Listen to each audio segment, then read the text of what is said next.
Alrighty, good afternoon, everyone. This is a continuation of not really a continuation, we're coming out of recess from our morning session for our regular BOCC meeting for the purpose of hearing land use items. We do have 6 on the calendar today, so it'll take a bit to work through, but appreciate everybody who showed up. If you could, Emily, call the roll. Commissioner Thayer? Here. Commissioner Richardson? Here. Commissioner Schroeder? Here. Alrighty, we have a quorum. For each of the presentations today, each of the hearings will follow the same general scheme. The staff will provide a overview of the application itself. The applicant will be invited to speak and provide any additional information. We may have questions of either staff or the applicant. At that point, we'll open for public comment.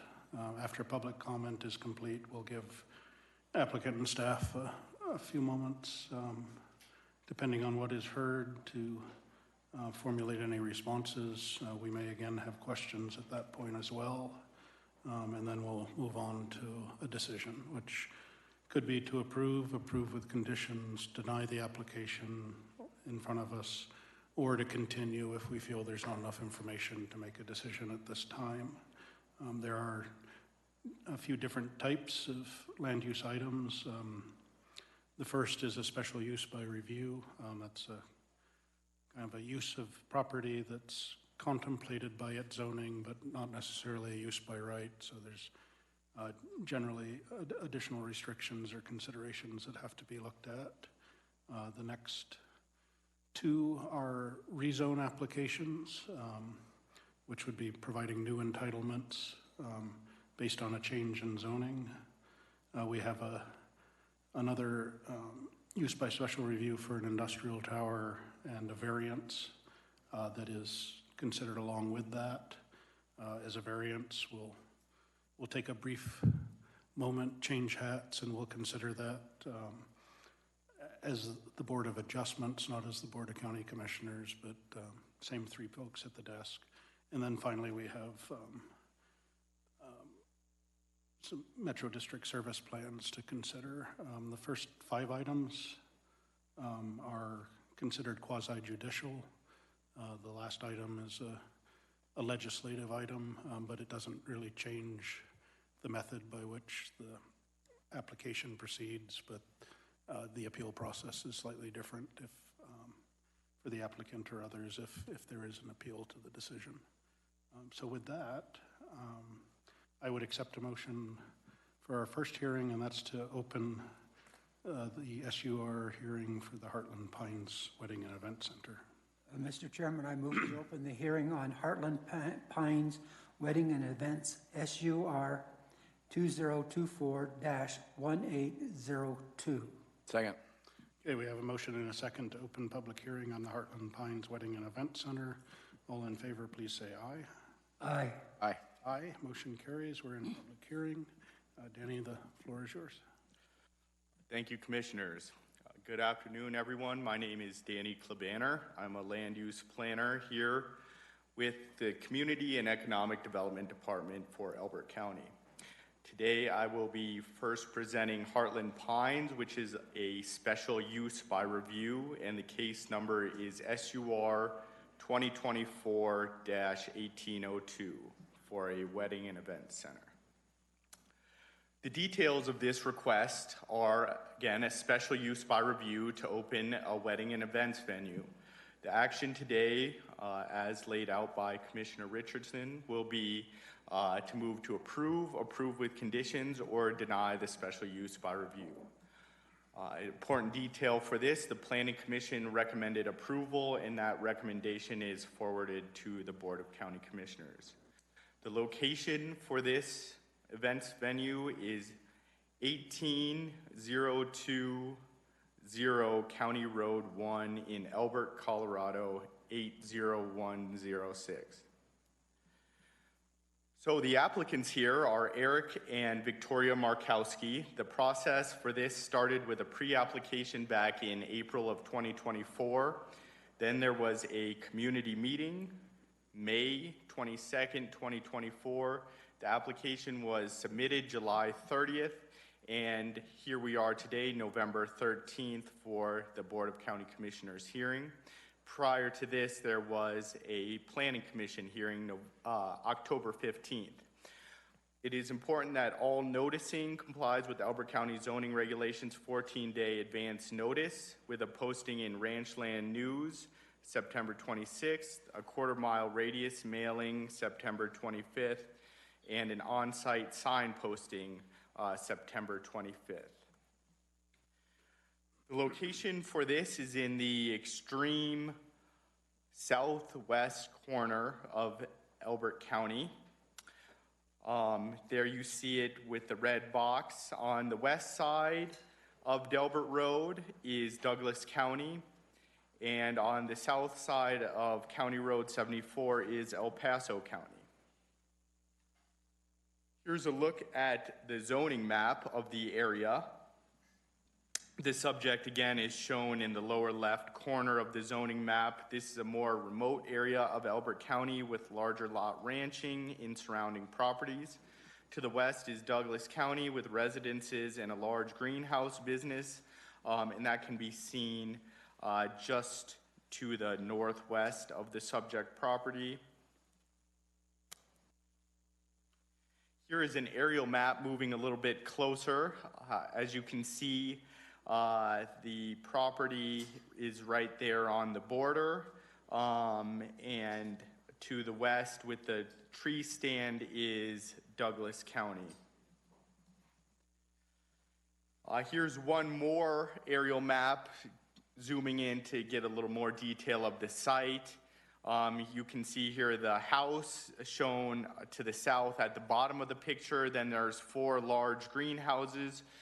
Just to give a little scale, those are about 100 by 25 feet. They're 96 by 27, so you can see we're still pretty far out. The proposed parking lot will be in that tree-lined area there to the north of the house, and the proposed venue building will also be to the north of that. A little bit about zoning and existing access. Right now, the existing zoning and land use is agricultural zoning with a residential land use. The proposed zoning will not change. It will remain agriculture. However, a special use would be added to allow for a wedding and events venue with a maximum of 150 guests. The access for this venue will be through a commercial driveway that will serve the parking lot. The property is accessible via County Road 1, Delbert Road. Getting into some details about the SUR, this is for a wedding and event venue with 150 guests maximum. It is a 2.86 acre special use area, which would include an outdoor venue area as well. The hours for the venue would be noon to 9 p.m. and the season from March through December. Security will be provided for all weddings and events. There's 136 parking spaces, which are 9 by 18, and 5 accessible parking spaces. The guests will provide their own catering company, and there will be a restroom located in the venue building, along with 2 commercial refrigerators. Here's a look at the site plan. It's kind of hard to see everything, so I'll get into some more detail on the next slide. However, you can see the 64 by 65 foot proposed indoor venue building, the parking lot there, and the SUR limits in that kind of heart shape around the area. The site plan, a little more detailed, it will be a gravel parking lot with 25-foot wide drive aisles. The venue will be set back approximately 273 feet from the edge of Delbert Road. The proposed venue building will be 64 by 65 feet, which is approximately 4,000 square feet. There will be a screen chain link fence surrounding the parking area. A cistern will provide water for the special use. The existing well will not be used for the water supply. The on-site wastewater treatment system will be reviewed and permitted by Elbert County Public Health, and the commercial entrance will be required and permitted by Elbert County Public Works. Getting into some of the meeting details and public comments provided during the last meeting, the public expressed concern about the condition of the roads leading to the venue. There was concern about smoking and wildfires, and neighbors raising concerns to have smoking policies or to have no smoking at all. Neighbors also raised concerns about noise levels, particularly during events. There are concerns regarding alcohol, directions, people getting lost in the neighborhood, water usage, garbage, and bathrooms. A neighbor also mentioned during the Dutch Heritage Garden sale at the nearby greenhouse, the roads can get very rough from excessive use. So this went through typical referral process with 3-week referral, and following that period, the applicants addressed all questions. No objections are outstanding from any referral agencies, and those include agencies within Elbert County and then others outside, such as Mountain View Electric, Douglas County, El Paso County, the Kiowa Conservation District, and the Colorado Division of Water Resources. So for all special use, there are criteria from Article 3E5 of our zoning regulations, which the Board of County Commissioners are to consider in their review. As follows: A, whether this use is in harmony and compatible with the surrounding area and neighborhood. This wedding and event use will be in harmony and compatible with the surrounding area and neighborhood. The properties directly surrounding this one are very large ranching properties. There are 2 residences in Douglas County, approximately 1/4 to 0.4 miles from the venue. Other than these residences in Douglas County, the nearest homes are about 1 mile away or further from the venue. There is a large greenhouse business operating on the Douglas County side of Delbert Road. This business is the largest driver of traffic in the area. The applicants have modified their plans to limit the venue opening with closing at 9 p.m. And limit the number of guests, as well as host their music in the indoor venue.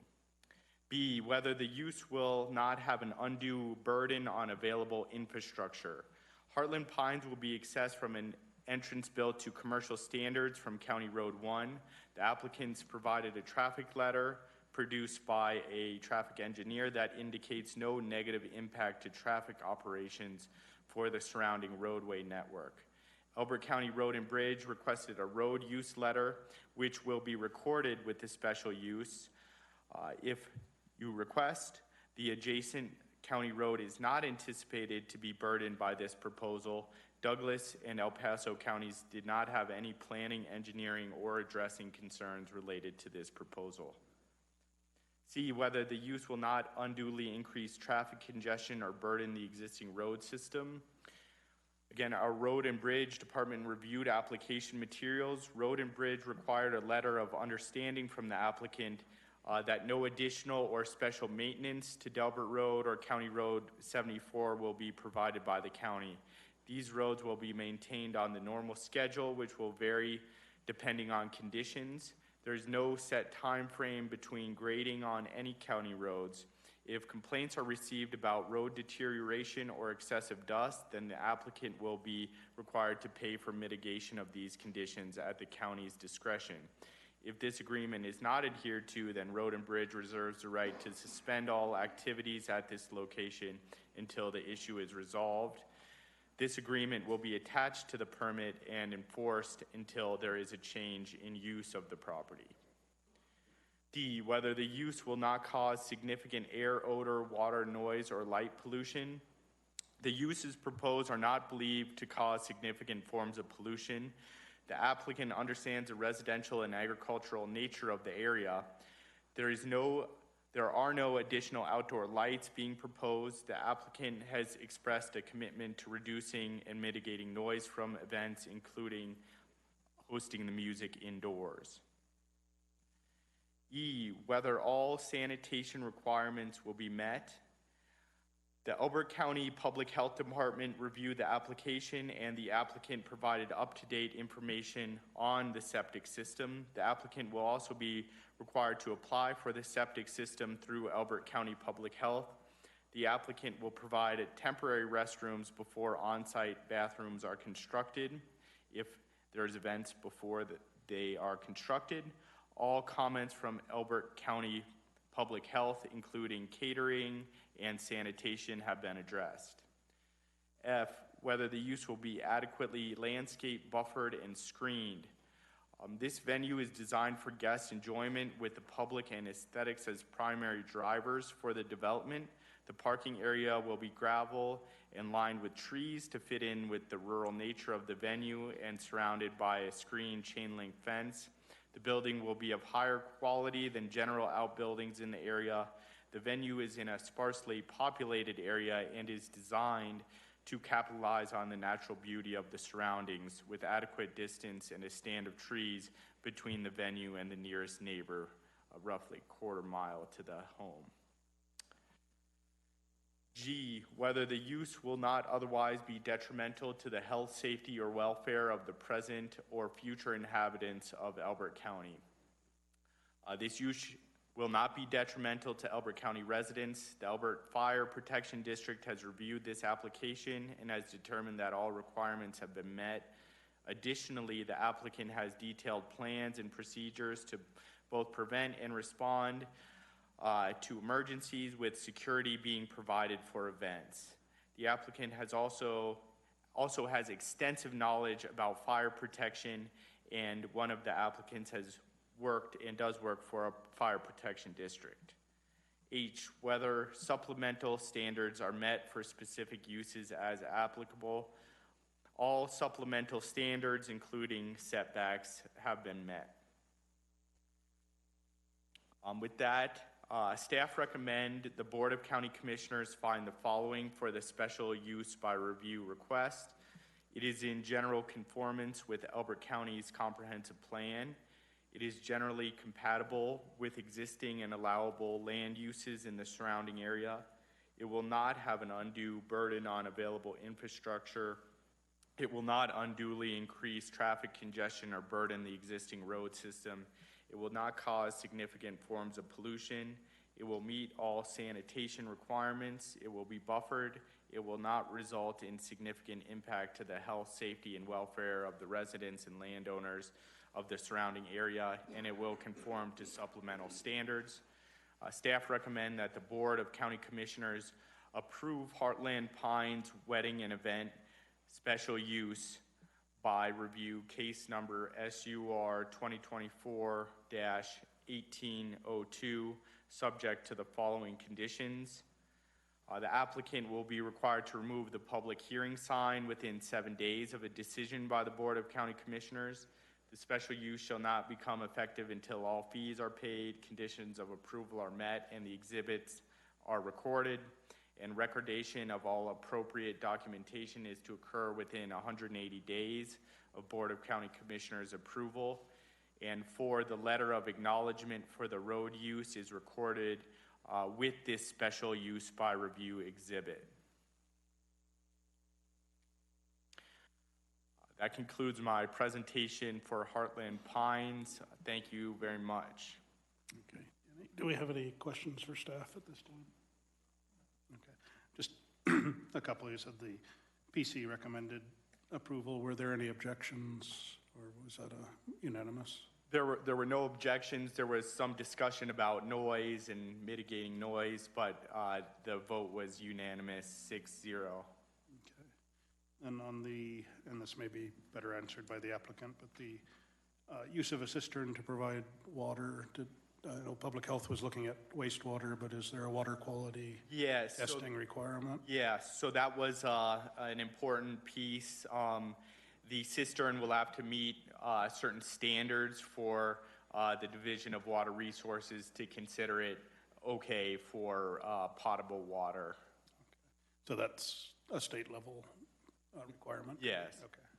So, and then you mentioned security several times. Is that provided by the venue or provided by is that a requirement for those that would be using the venue? That was provided by the venue and offered by the applicants to provide security for all events. Okay, thank you.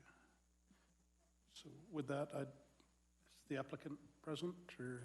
Yes. If you could, I'd just appreciate your thoughts on your project. Hello. Good afternoon. My wife, Victoria. Pleasure to meet you. Yeah, if you could just kind of walk us through conceptually your business, and I know there were some concerns that had been raised. It sounds like you've mitigated some of them, but just like to hear your thoughts. So basically, what we talked about in our last meeting was that this has been a dream of my wife's to basically do a wedding venue, as there is some limited wedding venues out there. Some of the wedding venues that are going around are pretty pricey, and we wanted to do something that would be easier for people to financially maintain, to be able to handle doing a wedding venue. We also checked with, like Danny had presented, with the road and bridge, and did the traffic study on it. And they came back and said that the amount of traffic that we're going to have, even on weekends and stuff, is going to be limited impact to the roads. The greenhouse that's up the street from us gets semi trucks 3-4 times a day going in and out of that place, plus the workers that come in and out. So as far as the security, that's something that we said that we would make sure it happens, so we don't have try to maintain the criminal activity. And then also with the entrance and exit of the people coming in and out, that we'd have somebody there to watch the road coming up to ensure that we don't have an accident that happens out there. With me being a lieutenant for a city fire department, I will be in contact with the fire department to ensure that we have proper measures of fire protection for it. We're also going to provide AEDs on scene with medical bags just in case. Some of the people that we're looking at bringing on staff are medically trained, so we can automatically have first aid response going until we can get further support going on there. Some of the concerns that came up was the smoking. That's what we talked about, was either limiting the smoking, providing some sort of indoor spot to where that's all they're allowed to do. They cannot smoke outside or go into their car and smoke. That was one of our concerns that we also addressed, that we didn't want to have anybody done. We've also brought it up that we will not allow anybody to smoke too, but we're going to just discuss that with our patrons of when they come. But as it stands right now, as you can see on here, we talked about the entrance and everything else. We're going to be working with the road and bridge with that, having them come out and tell us the best place to actually put those. But where the parking is generally where we're planning on having it. We're talking about up to 150 people, but we don't know if we're obviously going to get that many, but we're going to have adequate parking for those folks. ADA compliant parking spots, and then a way for them to be able to get into the venue. And you brought up the concern of the cistern. So we looked at having the well converted to a commercial, but we didn't want to have to do that because of the regulations that are involved. So talked to the state on just converting that into a cistern. And we will have the water brought in, so it's not going to be tapped into the aquifers from the county to maintain those. So with that, that's kind of what we're looking at right now. Thank you. Any questions for? Just a quick question about the cistern. How big is something like that, and where does the water come from? So the cistern's going to be based on the size of the building. We're still in the plans of, depending on, we're right now looking at about 2,500, I thought. about 2,500 square foot building is what we're looking at. And that's going to be based on whatever the state tells us what size we need to have. From my calculations, and not being a water engineer, I'm thinking we're probably gonna be looking at about a 2,000-gallon cistern, which also provides fire protection for the fire department, so they can draft off of it to be able to provide the fire protection for it.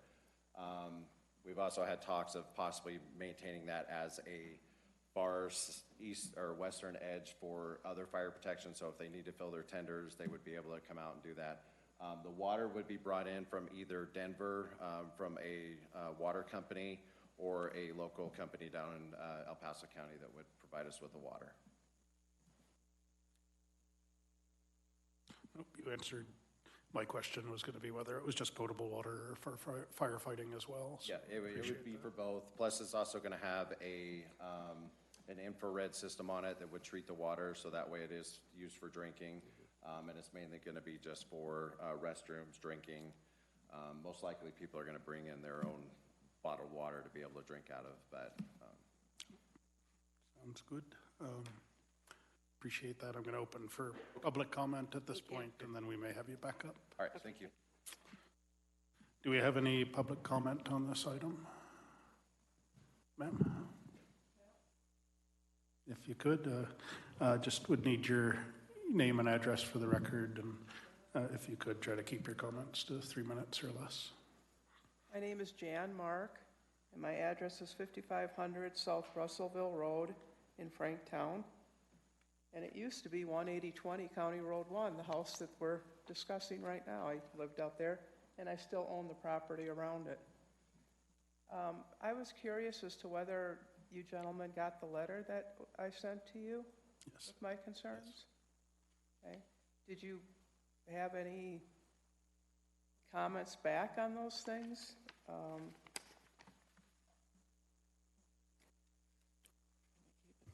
minutes. I don't know how 2,000 gallons of water is going to fight a fire if there's a fire out there. I think that would go pretty darn quick. And 150 people at an event, possibly 4 weekends out of the month, you're adding at least 600 cars per month on that road.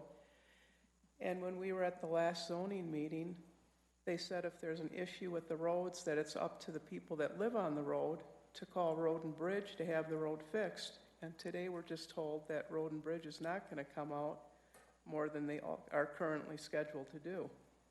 So right there is a conflict on the points of review that came up.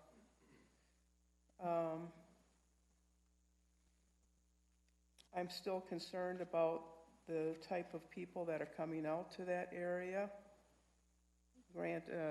Being that we're requiring a security company to oversee things. I'm glad they are, but it also tells you that they're expecting problems. People that are out in that area are not going to be policed as far as throwing cigarettes and cigars and things out the window like people that go to weddings do. They're going to be smoking, and they're going to be just throwing their crap out on the roads. And that's where you run into a fire problem. And I know how dry it gets out there. As far as the noise concerned that Elbert County says that they have taken into consideration, noise out in the country, as you well know, travels a very long distance. And you can't tell me that the guy sitting across the street isn't going to be disrupted every weekend by parties. And I considered building a house on this property in the future. And if I didn't personally build a house there, I was going to possibly sell the land for 3 more houses to be built, which that land is capable of supporting. Nobody out there is going to want to build a house next to a wedding venue and live out in the country. So that completely devalues my property. You know, what am I going to use that property Commissioners, for? 3 minutes. One Once other we've quick received it. comment I would like to make is that historically, I don't remember if it's the Cherokee or part of the Santa Fe Trail, runs across that property, and it runs across right where the parking lot and the venue are sitting, and in the aerial you could even see the old tracks from the trail. And I have artifacts that I found from that trail. So I don't know if that is any part of your consideration or not, covering up history, but that's a fact. Thank you. Do we have any other public comment? Sir?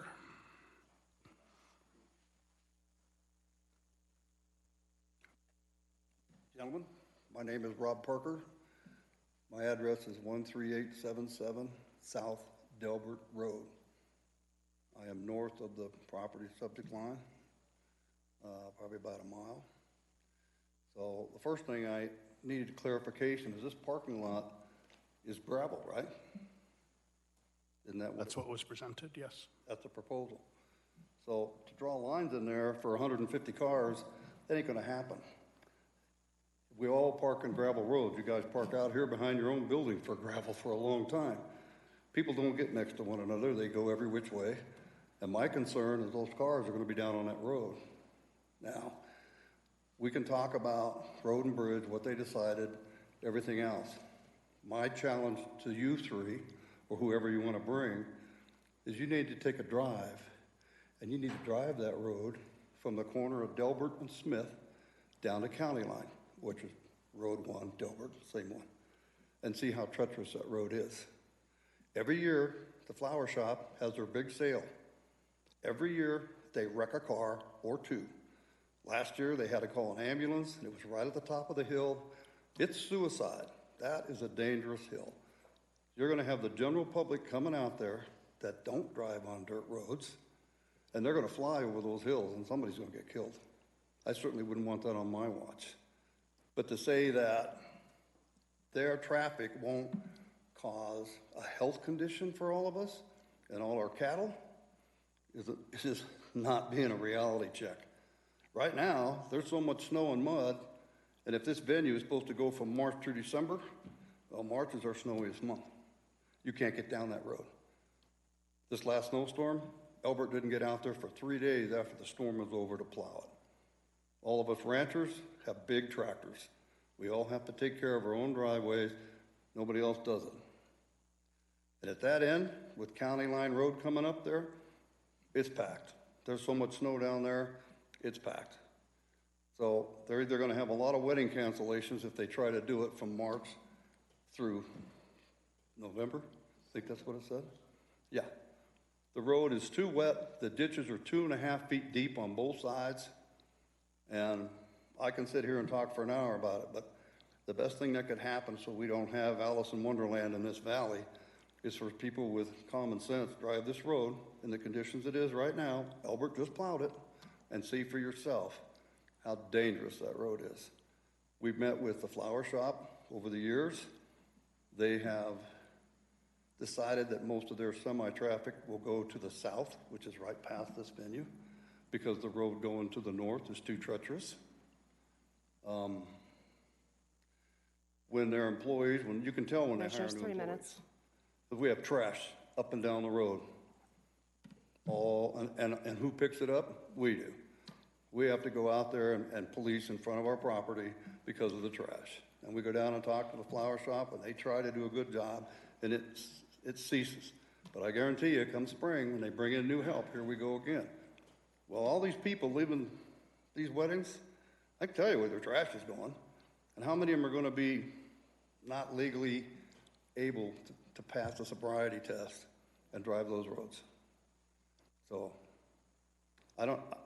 it's just not, you wouldn't put, I mean, we have rules and regulations about where we put marijuana places. They can't be next to a school, business, whatever. Well, putting a wedding venue in the middle of the country with all us ranchers out there and all our livestock does not make any sense to me. Thank you, sir. Thank you. Do we have any other public comment on this? Sir, ma'am?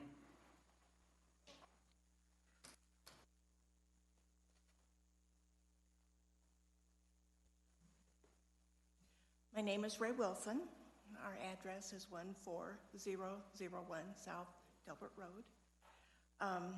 We're about a mile or so north of this proposal. I want to echo the challenge made to you. I want to come out and drive our road and see for yourself what it really is like. You cannot tell from satellite pictures or from that drawing. It is not, it cannot, it can be a dangerous road. So I challenge you again for that. I have a concern at the Planning Commission meeting that we attended, that one of the commissioners made the comment that Elbert can use the money. And that, to me, just left a bad taste in my mouth. That, are you more concerned about money, or are you really concerned about the concerns of our community, our neighborhood, the people here that you are supposed to serve? That's all I have to say. Thank you, ma'am. And sir, did you have comment?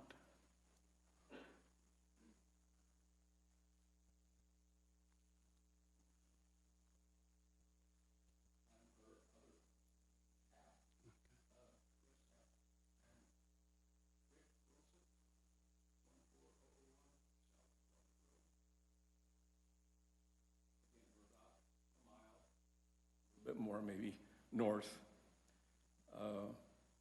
We're a fourth generation ranch. Her grandparents bought the place in 1929. And we've established 4 generations on the ranch. The most elder, of course, have passed now. We're the eldest. But there's 3 generations on here now. It's a way of life. I've been in the cattle business for quite a few years. I just lease the place now for cattle. But I'm out fixing fence. I'm doing what ranchers do. We've got some hay ground. We put up hay. My biggest concern is the threat to our country life. The road out there, if again you're familiar with it, there's a hill called Georgia Bill's Hill that the Brazelton family used to live on. It's absolute blind hill. Very steep up and very steep, more steep down towards the greenhouse. Traffic on that road any more than there is now, we're just bound to have significant trouble. Unless Elbert County addresses that road concern, I am vehemently against this venue. And then, of course, the hill going up to their residence, where the venue will be, also is a blind hill. And it happens to be solid rock. They may, when you attempt to make any changes to that road, it's going to be a major issue. Our family, years back, put it where it is now and lowered that, foot or two. And then they ran into the rock, and their construction engineers, with heavy equipment. And it was a job to tackle that. So my concerns are the road, fire. From that venue to our lot is wide open country. No trees to speak of. And it's grassland. And with a year like we had this year, where those grasses were almost 2 feet tall, will be history. It will go, south winds will take it right to our place. And our residence is there. Over the bluff is the rest of the ranch. But you can see our place from the top. And lastly is the trash issue. Heavens, we have enough of it already. Commissioners, 3 minutes. Okay. So take that into consideration. We're very, very concerned about this. And there are other neighbors who have chosen not to come are feeling the same way. There's a whole crowd of people, relatively speaking, that are against this venue. Thank you. Thank you, sir. Do we have any other comments? Okay.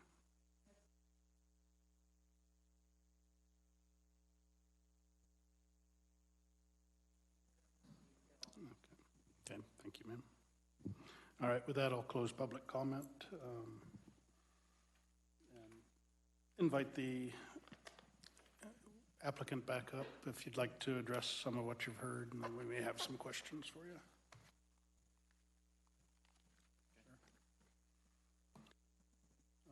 Do you have any questions? Any response to the, Well, I'd like to speak.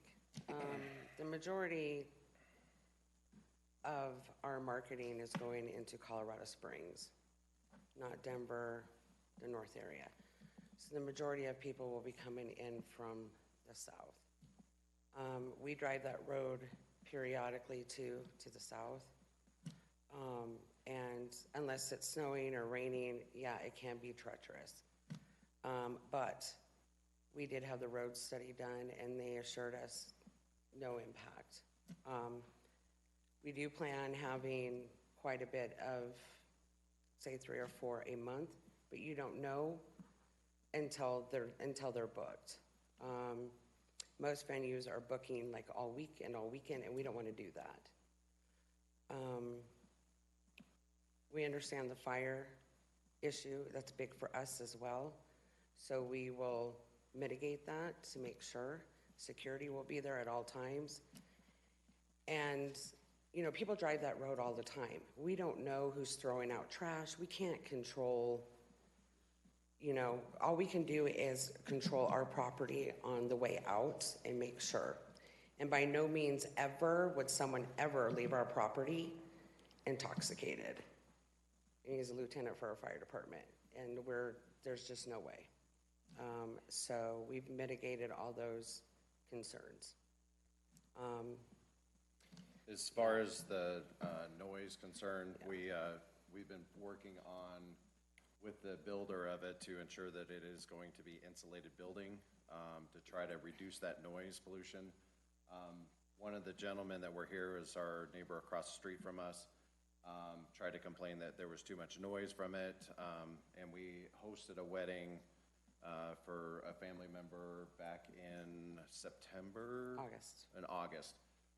We hosted it in that garage that's right there, right off the driveway. We only had one door that was partially opened. We actually went up and down the road with our phones to kind of listen to what the music sounded like, and they actually had the music going pretty loud, and you heard a little bit of it. And then we also drove over to his driveway, parked there at the driveway, and you could barely hear anything. His house actually sits over on the backside of a hill that you can't see his home. And then the other folks that we actually had to send everything out to live in Douglas County. Their property actually butts right up against that Elbert Road. That's the only reason why we had to send it to them. But their house is down in the valley. And when we drove over there, we weren't getting too much noise coming out of that building. So as far as the mitigation of the fire, that's one of those things that I'm going to be out there mowing with anytime there's a venue. If we do get tall grasses, making sure it's mowed. The only time you're going to have a fire that's going to take off and run is obviously under red flag days. And if the high winds are coming up, then it's going to blow. But if your grass is short, it's not going to run as fast as what people think. It's a tall grass that takes off and runs. 2,500 or 2,000 gallons for the cistern is actually quite a bit for fire protection because Elbert Fire Protection District, Elizabeth Fire Protection District all have water tenders. And when they show up, they're carrying a minimum of 2,000 gallons on those to start their initial attack. That would be a supplemental to whatever they would need to do or do primary attack on the structure if something, God forbid, were to happen to it. They also have mutual aid agreements with all the surrounding departments, Black Forest, Falcon, Peyton, just like the fire that erupted down off of County Road 1. I forgot the rancher's name. They lost their building down there, but they had a lot of mutual aid departments that responded out there to that to ensure that. That was unfortunately on a high wind day. They were actually to keep it into that property with a quick response. Plus they had a lot of hay that was sitting around it, so. And then as far as the travel for people coming in, we've already talked to future clients that would be doing this, that they would have to come in from the south.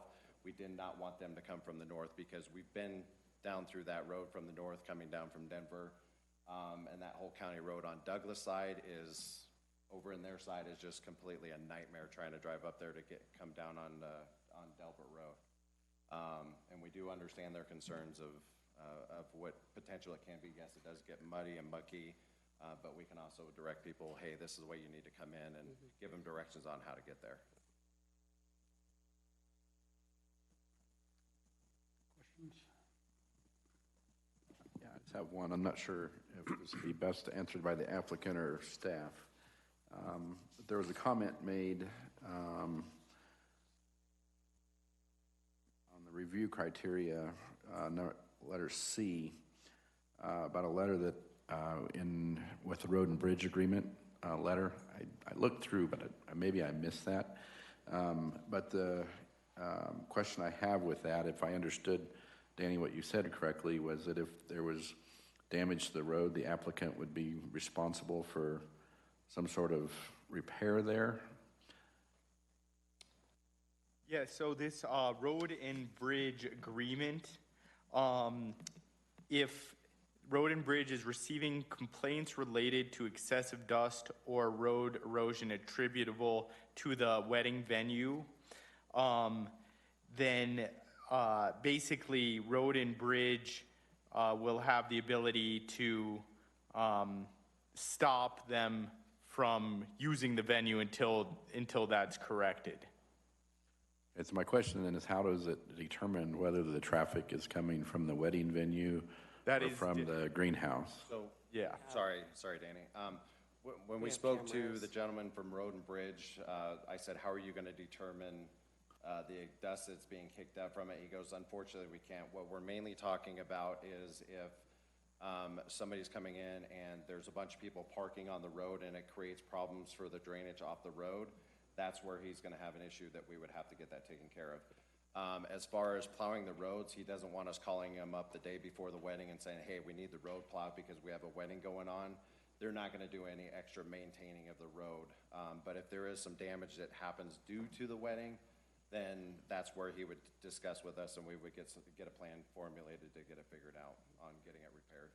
So not necessarily just using the road for driving, but parking that's We're not using It's the road for crumbling. driving. Anybody that parks on the road, that's why we also have security to kind of keep an eye on it. If somebody parks on the road, they're going to tell them they have to get off the road and park in the parking spots. If they don't want to park in a parking spot, then they're not coming into the wedding. They can't leave their car on the road. So we have a pretty big driveway, and if we had overflow, which I highly doubt, because 100 people, they usually share cars, so that would be what?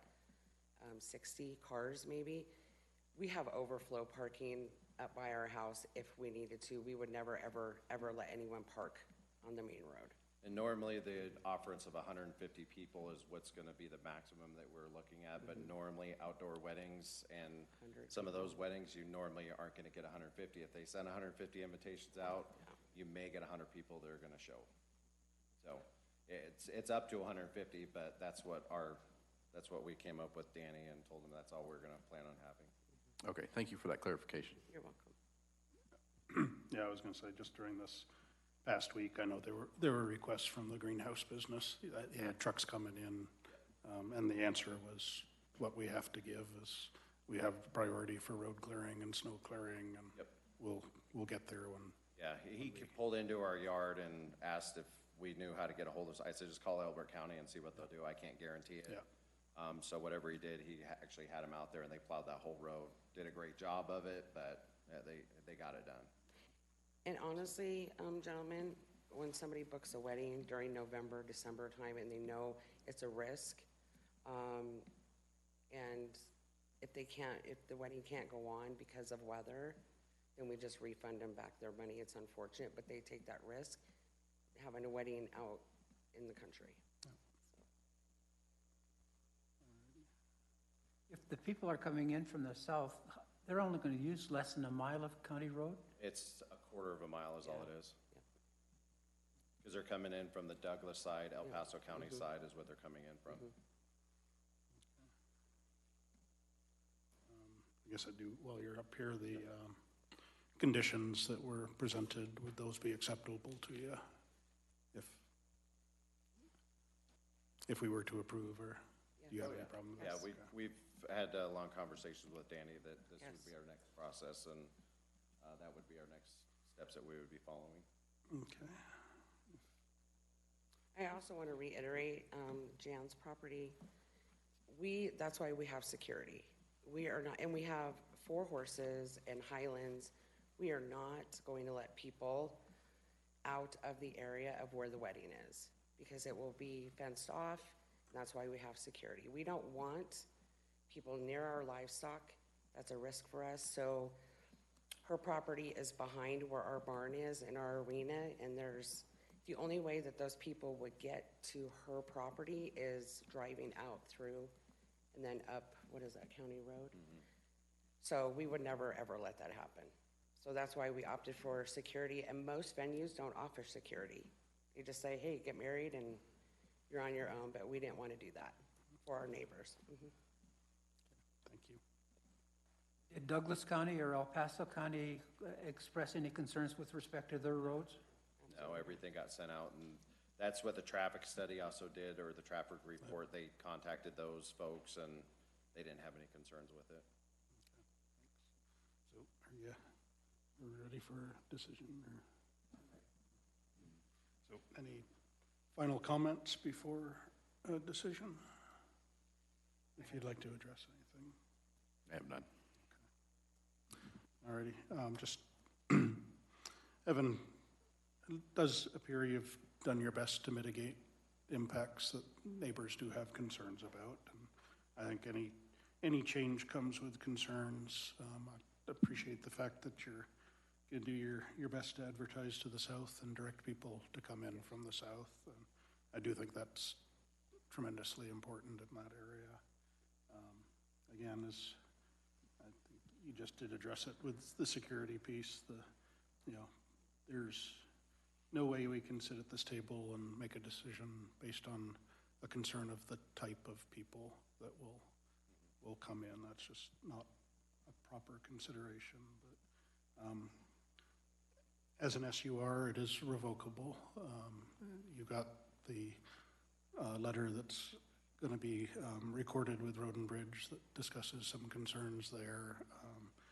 If there are noise complaints or excessive trash or any of the things that were brought up, those could be grounds to hold a hearing and consider revoking the use. So this is not a permanent entitlement of any sort. So the onus is kind of on you as business owners to make sure that you're making good on the agreements you're making. I know you can't control what people do off your property, but. Can I make one comment? Yes. Or ask a question on that? With the folks that are in the room right now and then others, what's the determination that you're going to have to look at to say, okay, they're just, being more that they don't want this going on, which we understand nobody wants this to happen. Is it becoming more of a nuisance harassment of, hey, we want this shut down because now that they know they can file a complaint, it's going to cause us to be in here a lot more and possibly be looking at having shut down until a hearing happens. So what is your standard on reviewing that? Generally, complaints come into a compliance officer. He reviews to see if they're valid, will work. If they're considered to be valid, first they'll work with yourself to see if they can be addressed. We have, since in the 8 years I've been here, we've certainly received complaints regarding, in fact, other wedding venues and other SURs. We've only once gotten close to considering revoking, and the issues were resolved. So understand human nature. Yep. So we have security systems all along our property, Okay. all of it, so we can see to protect us as well, and also protect people leaving. If somebody was to drive out of the venue and go through a fence, we could see, you know what I mean? So we did that for protection as well. Okay, well, thank you. Is there anything else? If not, I would accept a motion. Mr. Chairman, I move that we approve Heartland Pines Wedding and Events SUR 2024-1802, Second. including the conditions of approval. Second. Okay, we have a motion and a second to approve with conditions the Heartland Pines Wedding and Events SUR. All in favor, please say aye. Aye. Aye. Aye. So the motion carries. I'd accept a motion to close public hearing on this item. Mr. Chairman, I move we close public hearing on Heartland Pines Wedding and Events SUR 2024-1802. Second. We have a motion and a second to close public hearing on this item. All in favor, please say aye. Aye. Aye. Aye. Motion carries. So All right, so there's paperwork to be taken care of, but thank you much. Yep. Yep.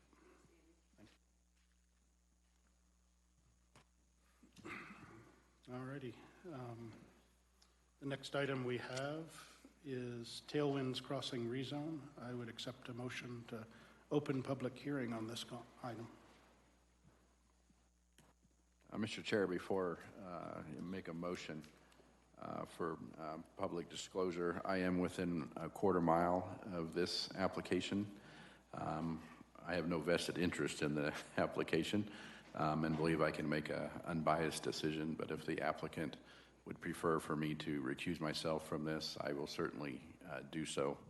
And I would, if there's someone from the applicant side who would like to comment on that, I would appreciate it.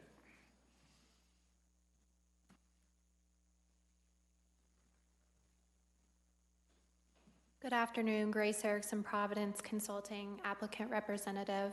There's no issue on our end. Okay. Thank you. All righty.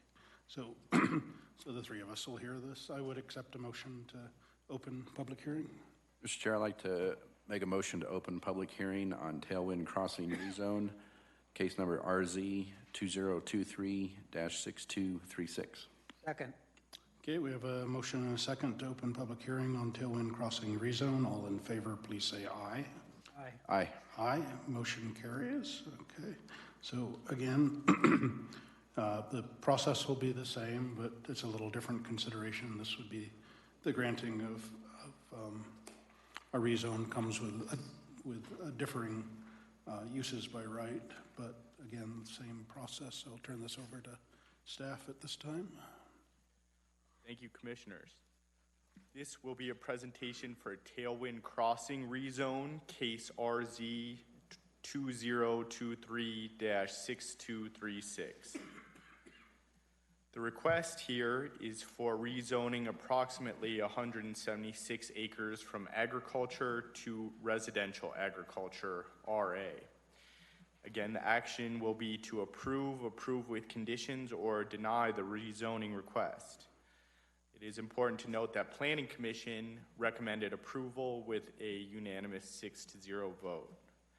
The location for this rezoning, situs address, is 6236 County Road 132 in Elizabeth, Colorado 80107. The applicant and owner of the property is Steve McCannley with IPA Development, and the applicant representative is Grace Erickson with Providence Consulting. The process for this started back in November of 2023 with the pre-application meeting. There was a community meeting this year in February 13th. The formal application was submitted to our department June 22nd. There was a Planning Commission hearing October 15th, and here we are today, November 13th, for the Board of County Commissioners hearing. All noticing must comply with Elbert County zoning regulations, 14-day advance notice rules with a posting in Ranchland News in late September, a quarter-mile radius mailing, which was mailed September 27th of this year, and an on-site sign posting, which was posted September 17th of this year. The location for this project is located about 1.5 miles south of Highway 86 and about 1.5 miles east of County Road 1721. You can see it there with that star, kind of midway between Elizabeth and Kiowa. Here's a look at the zoning map. The surrounding zoning and uses to the north is agriculture with a 40-acre agricultural property with a residence. To the south is residential agriculture 1 with the Arrowhead subdivision with approximately 5-acre and larger residential lots. To the east, there's agriculture and residential agriculture 1. There's a 40-acre property, and then the Circle Hill subdivision with about 5-acre lots. To the west There's 2 lots, approximately 60 acres each with agricultural land uses. That's a Midcart Ranch subdivision. Here's a look at the property. It's shown with that yellow border. Also visible in this aerial photo are the Pinecrest subdivision. That's out there to the east with that treed area over there, and to the south is Arrowhead subdivision, and there to the west is McCart Ranch, a large lot subdivision. Here's a look closer at the property. Here you can see the subject property outlined in gray. And you can see the remnants of the old runway that it comes in kind of a plus sign in the middle of the property. And then there on the western edge of the property is a drainage. So for community meeting and public comments, one important comment was from the mineral rights owner, concerned that the change in zoning would lessen the value of the property's underlying mineral deposits. Here it's important to note that minor oil and gas facilities are permitted as a use by right in land-zoned agriculture and on land-zoned residential agriculture.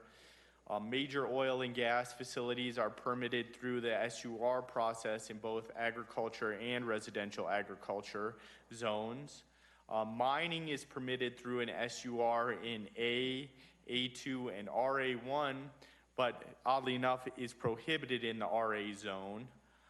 The Planning Commission and Board of County Commissioners can impose additional requirements or special considerations related to mining and subsurface uses. All requirements set forth by the state of Colorado must be followed. Other concerns from public comments during the Planning Commission meeting included traffic, the water supply, dust from the road, impact on neighboring property values, including property values rising and causing rising taxes. That was a large discussion. Flooding, and the types of users who might be on the open space. If there is a subdivision, what kind of users will be on the open space. The applicant acknowledged and resolved all comments raised during the referral process, including those from Elbert County departments, as well as departments outside the county, including district plans for DOLA, Colorado Department of Local Affairs, Colorado Fish and Wildlife, Lumen, Core Electric, Kiowa Conservation District, the Colorado Geological Survey, Colorado Division of Water Resources. So, jumping right into the rezone criteria, Article 3C4 of our zoning regulation lists criterias A through F, and these are the 6 criteria that the Board of County Commissioners are to consider in their review of the application. A, whether the proposed rezoning conforms to and is generally consistent with the goals of Elbert County's comprehensive plan. The proposal conforms to and is generally consistent with the goals and policies of the comprehensive plan. The development is consistent with the goals for residential development and will cover costs for on-site roads and utilities. The development is in an existing utility corridor and just over 1 mile from a paved road. The development satisfied the needs of the referral agencies and will pay all associated impact fees during the subdivision process and at the time of building permit. The development will also provide a public land dedication, and that will be necessary during the subdivision process. And that must be adequate to our regulations. In that public land must have adequate access or cash in lieu of the open space, and this will be determined again at time of subdivision. This development is also aligned with the community resources topic of our comprehensive plan that states new development shall conform to state laws covering domestic water supply and septic system. The proposal will have individual septic systems permitted by Elbert County Public Health and a water supply that meets Elbert County subdivision requirement for a 300-year water supply.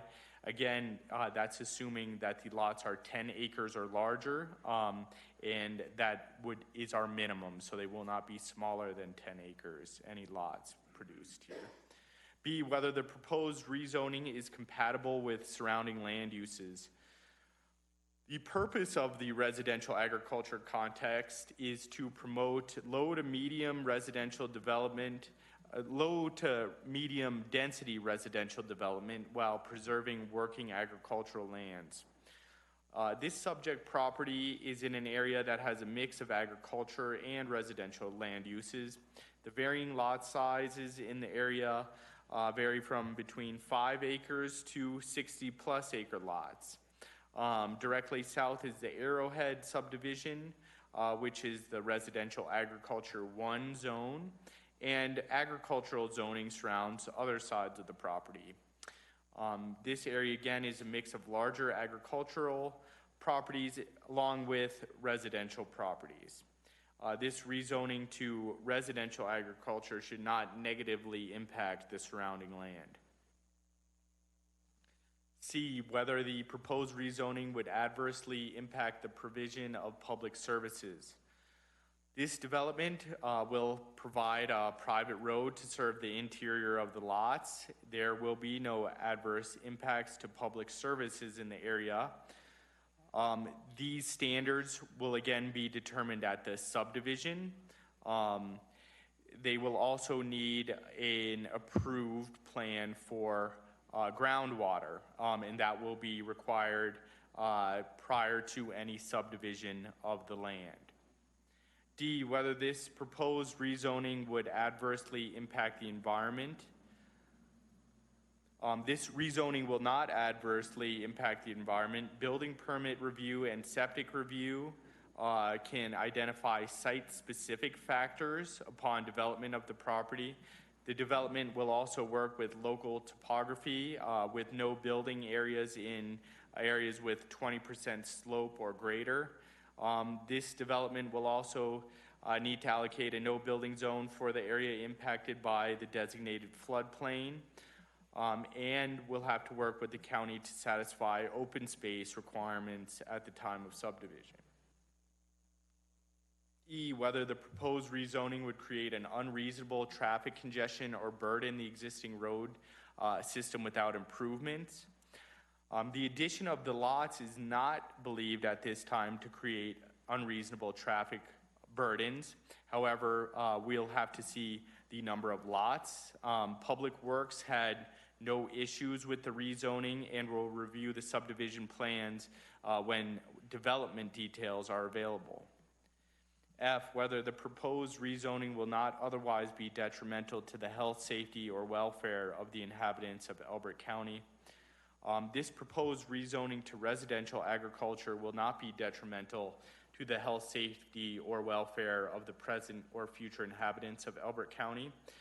This development conforms well with the agricultural land and residential mix in the area. The rezoning exhibit identified the flood hazard zone and the most densely treed portions of the property. These areas should be protected from development during subdivision of the property.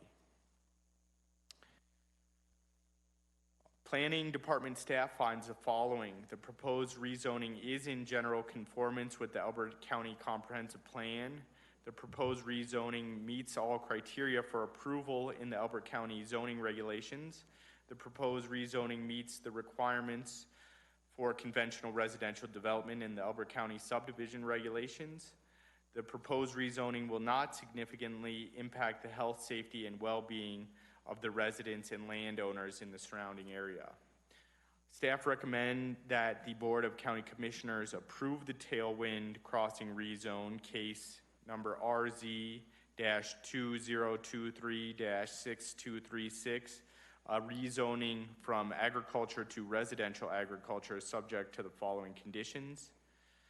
Applicant will be required to remove the public hearing sign within 7 days of a decision by the Board of County Commissioners. The rezoning shall not become effective until all fees are paid, conditions of approval are met, and the exhibits are recorded, and recordation of all appropriate documentation to occur within 180 days of the Board of County Commissioners' approval. Thank you. That concludes this presentation for Tailwind Crossing, and here is the rezoning exhibit. Do we have any questions for staff at this time? I do not.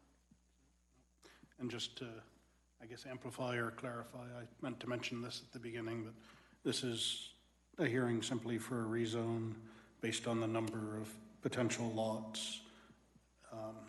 If approved, a subdivision hearing would also be held, and that's where we discuss things like avoidance of floodplains and other aspects of just the layout of the community itself. That's correct. This is only for the rezoning, and it would allow for a maximum of 14 residential lots. At this time, no lots are being requested. It is helpful for some review aspects to know the maximum number of lots. And there was talk about the floodplain area with Colorado Geologic Survey and identifying where that area is. So there's some benefits of having this first, but no additional lots at this time. Okay, thank you. At this point, I'd invite the applicant rep to present. If you could roll back to the slide that had the concerns that had been expressed, I think that would be useful, Grace, as you walk through this to kind of address the concerns that had come up at public hearing, or the public community meeting, excuse me. Okay. Grace Erickson, Providence Consulting. Also present from our team are IPA Development and James Tilton Legal Counsel for the applicant. I'm not going to reiterate everything that Danny just presented, but to simply note, we're looking to rezone the property from agricultural to residential agricultural. We selected this zone district after careful consideration in examining the development potential for the property. Initially, my client was looking at a higher density, but we then entertained a lower density due to compatibility with the surrounding land uses. We also brought agricultural residential and residential agricultural to the community meeting and selected residential agricultural due to the feedback over the other alternative. So you do have our response to the mineral rights, aside from what Danny has in his slide in your packet, and basically we don't anticipate any adverse impact to mineral rights, strictly based on a rezone. That'll be further addressed at any development. Some other concerns, I think probably the largest concern are the conditions of the roads, County Road 25 and County Road 132. I've spoke with Public Works quite a bit about this, and even following the Planning Commission, there are still no plans to pave either of those roadways, but we'll keep checking in. You know, plans can change. I know there's been, I know you have a new engineer now too. So we really look at your capital improvement plans when we're looking to see, as well as your criteria for ADT when we're looking at those improvements. With the rezone, we have no improvements planned right now, so we will further address road conditions and our traffic letter at subdivision. And did you want me to keep addressing comments or wait till public comment? I think we can open for public comment at this point. So. Okay. Do we have any public comment? Okay, seeing none. Sorry, Grace. But you are welcome back to, do you have any questions for Grace on this? Just to comment on the mineral rights value, there's no activity, oil and gas out in this area at this point. And today, I'm a petroleum engineer, so I've done some of this, is that the wells today are not drilled vertically. They're drilled horizontally. Like we've got a dozen wells that have been drilled in the last 2 or 3 years in Elbert County, up in the northwest corner of the county.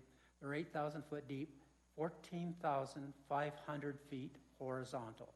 So to get under this land, that's going to be logically from a site in a drill site in the middle of an agricultural place, because that's where you can put the surface facilities.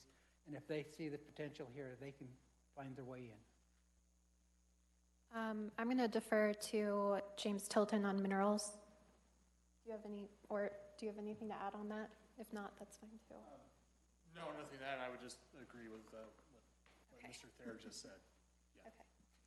Okay, I know Mr. Tilden wasn't very close to the mic, so if that wasn't captured, he just agreed with Commissioner Thayer's assessment. But I know the other items up there, I think as you stated, are much more properly addressed at subdivision, so.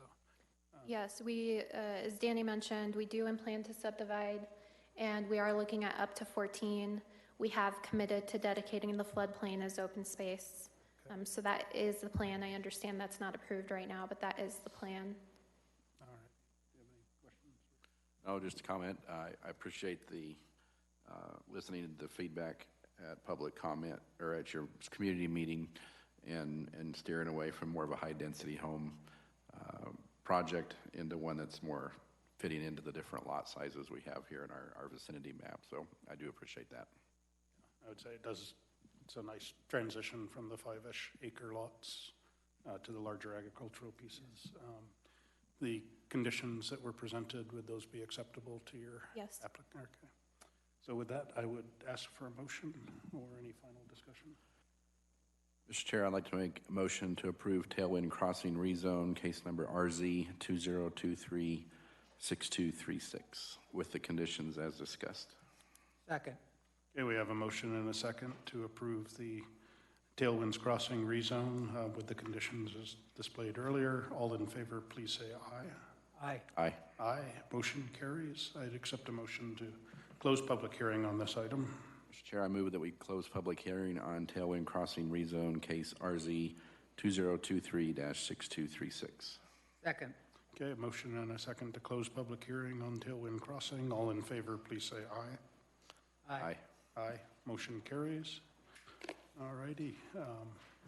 Very similar, we have another rezone hearing, again, just to potentially provide entitlements and lot size, maximum or minimum lot sizes, but not subdivision at this time.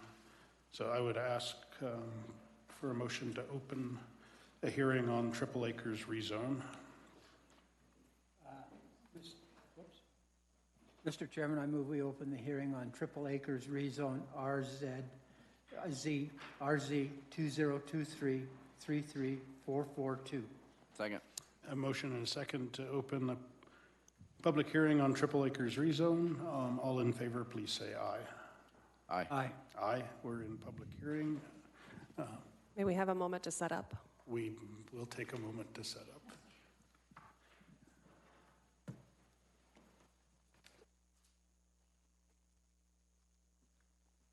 The floor is yours, Kelsey. All righty. Well, hello. For the record, Kelsey Lanham with the Elbert County Planning Department. The first presentation today will be for Triple Acres rezone. It is case number RZ-2023-33442.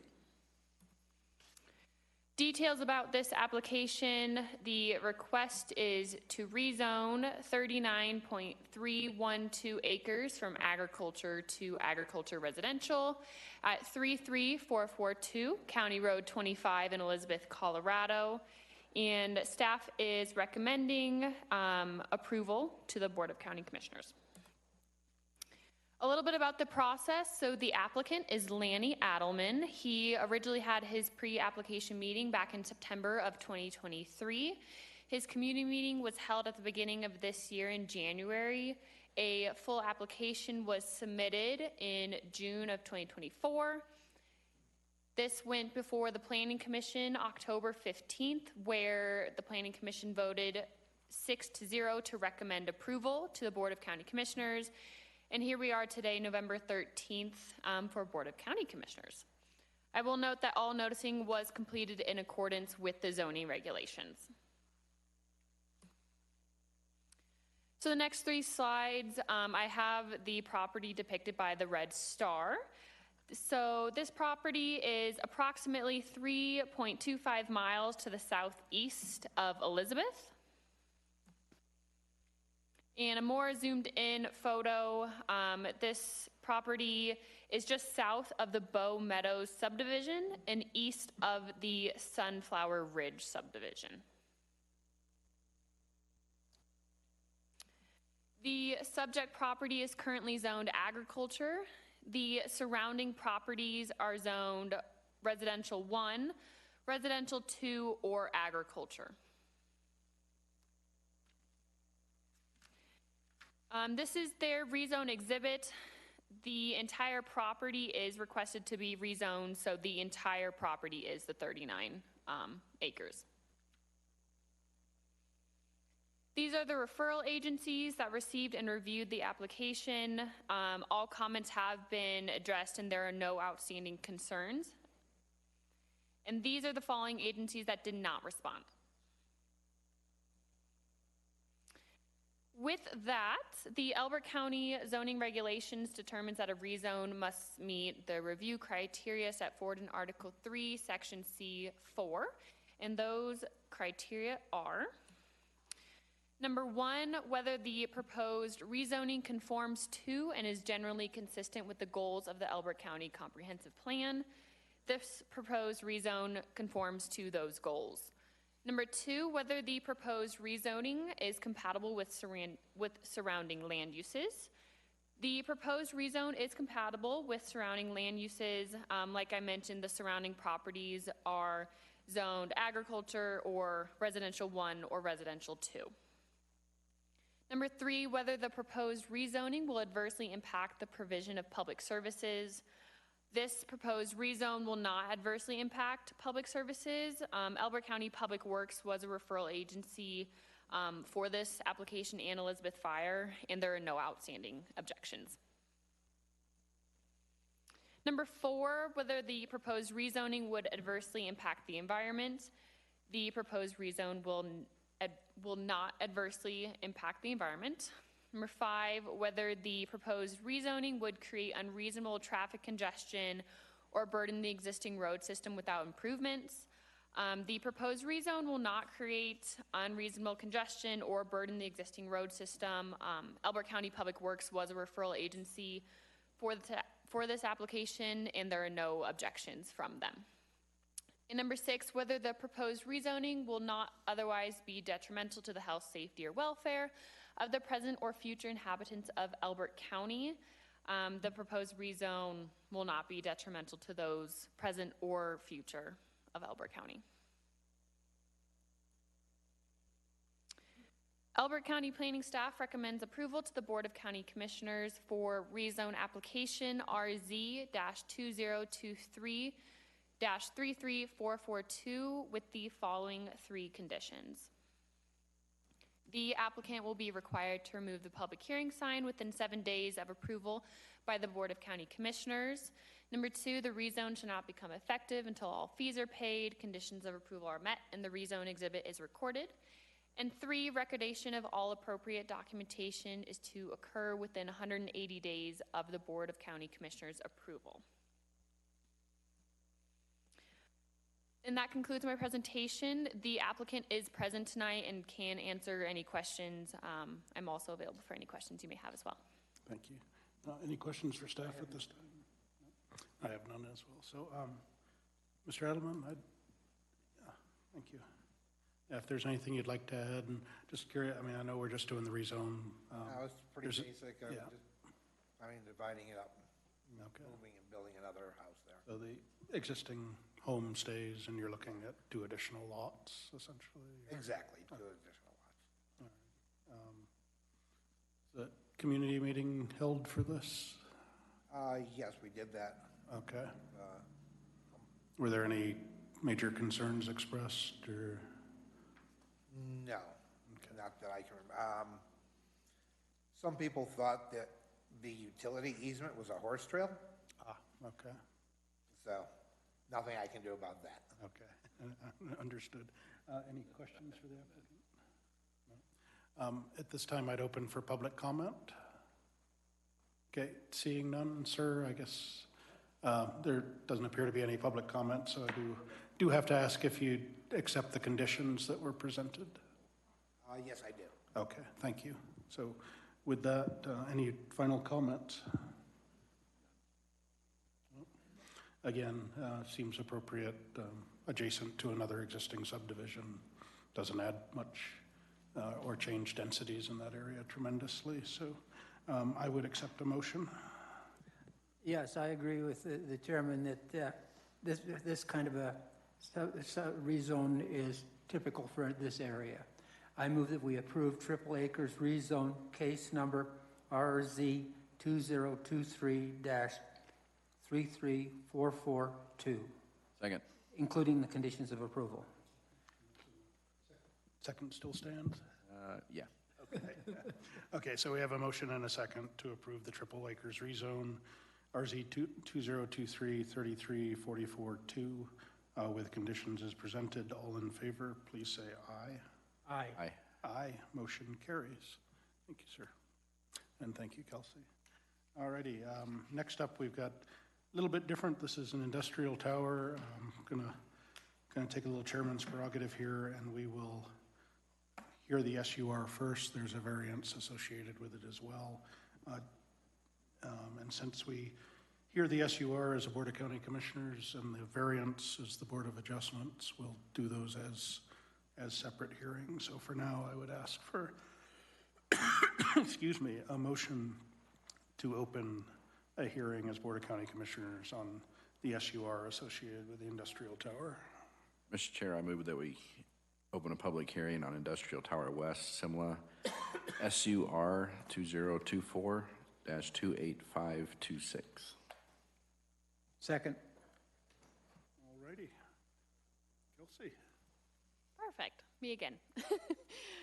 For the record, Kelsey Lanham with the Elbert County Planning Department.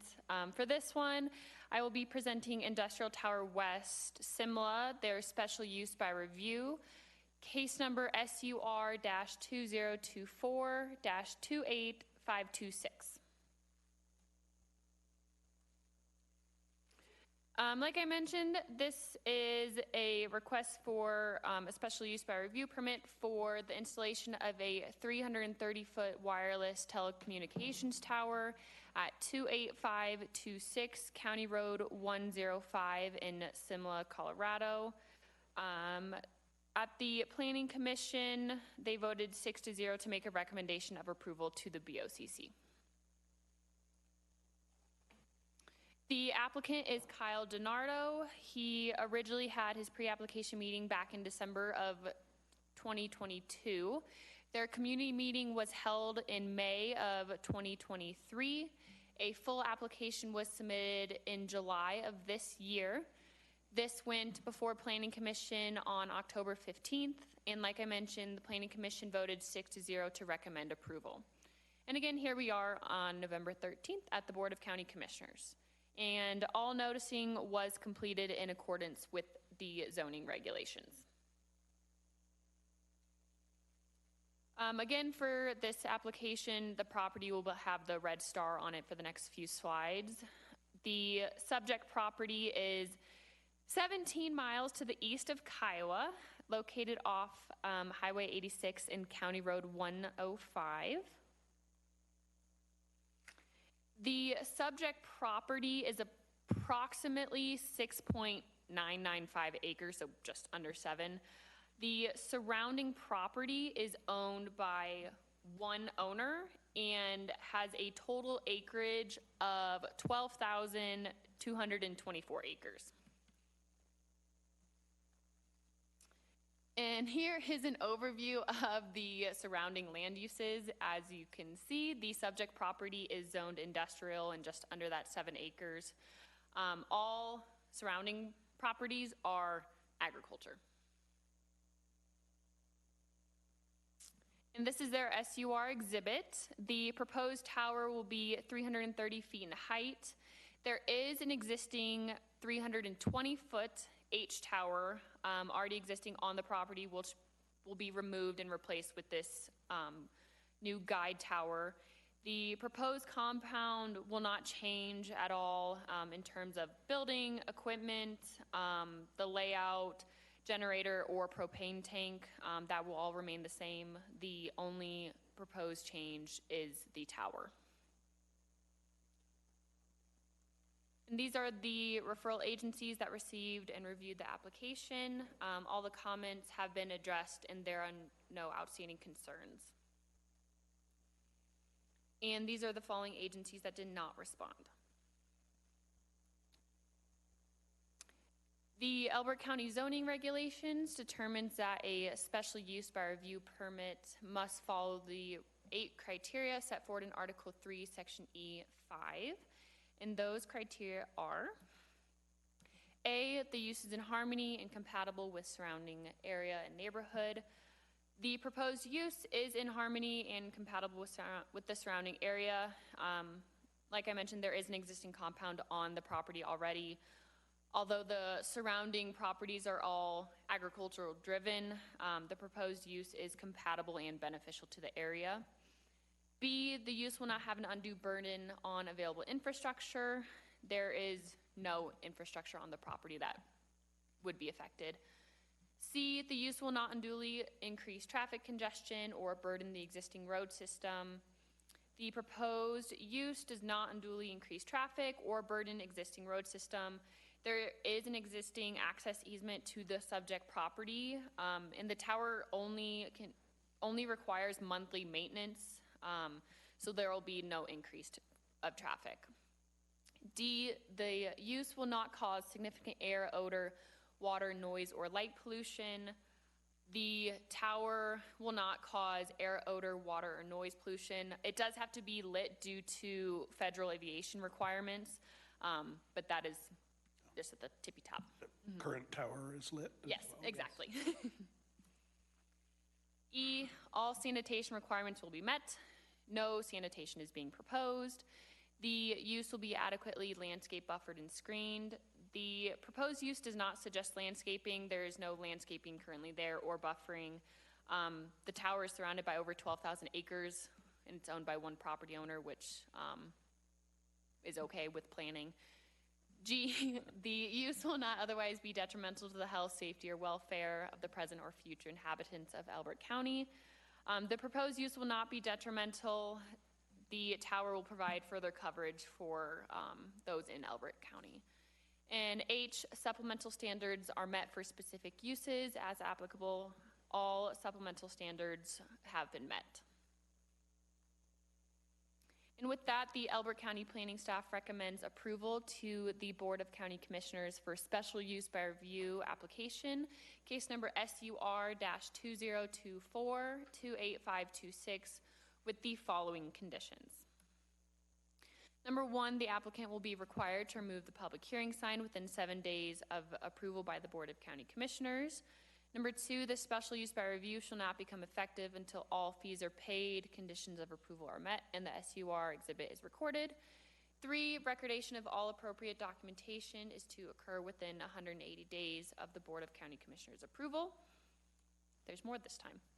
Number 4, Industrial Tower West will grant Elbert County Communications Authority, also known as ECA, space on the ground for their, that's supposed to say cabinet, for their cabinet at no cost. Number 5, the Elbert County Communications Authority will provide and pay for their own power. 6, a structural analysis or engineering report will be required and done by Industrial Tower West at a cost to ECA.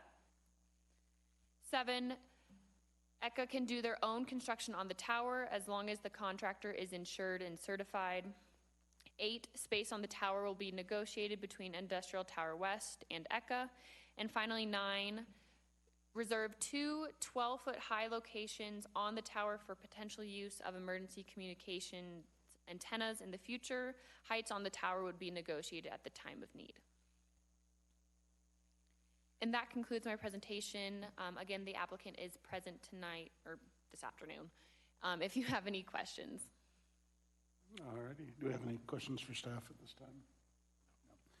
I don't have any questions. I live about 3 miles west of here, and I've seen that tower there for years, the existing tower. Oh, well. Hi, I'm Teresa Swigert, 2825 East Beaver Road in Fort Morgan, 80701, and I work for Industrial Tower West. I guess, just briefly, what's supported by that tower? Is that, What's supported by? yeah, I mean, who's using that tower? Viero It's Wire, Vero. yeah. Yeah, okay. Sorry, that was probably not well phrased, but, okay. And it's just a swap to a tower, new tower of a Yeah, newer this type. is through the rip and replace from the federal government. We're having to replace all of the equipment on the existing, so we need a new tower in order to support Support the that, weight. okay.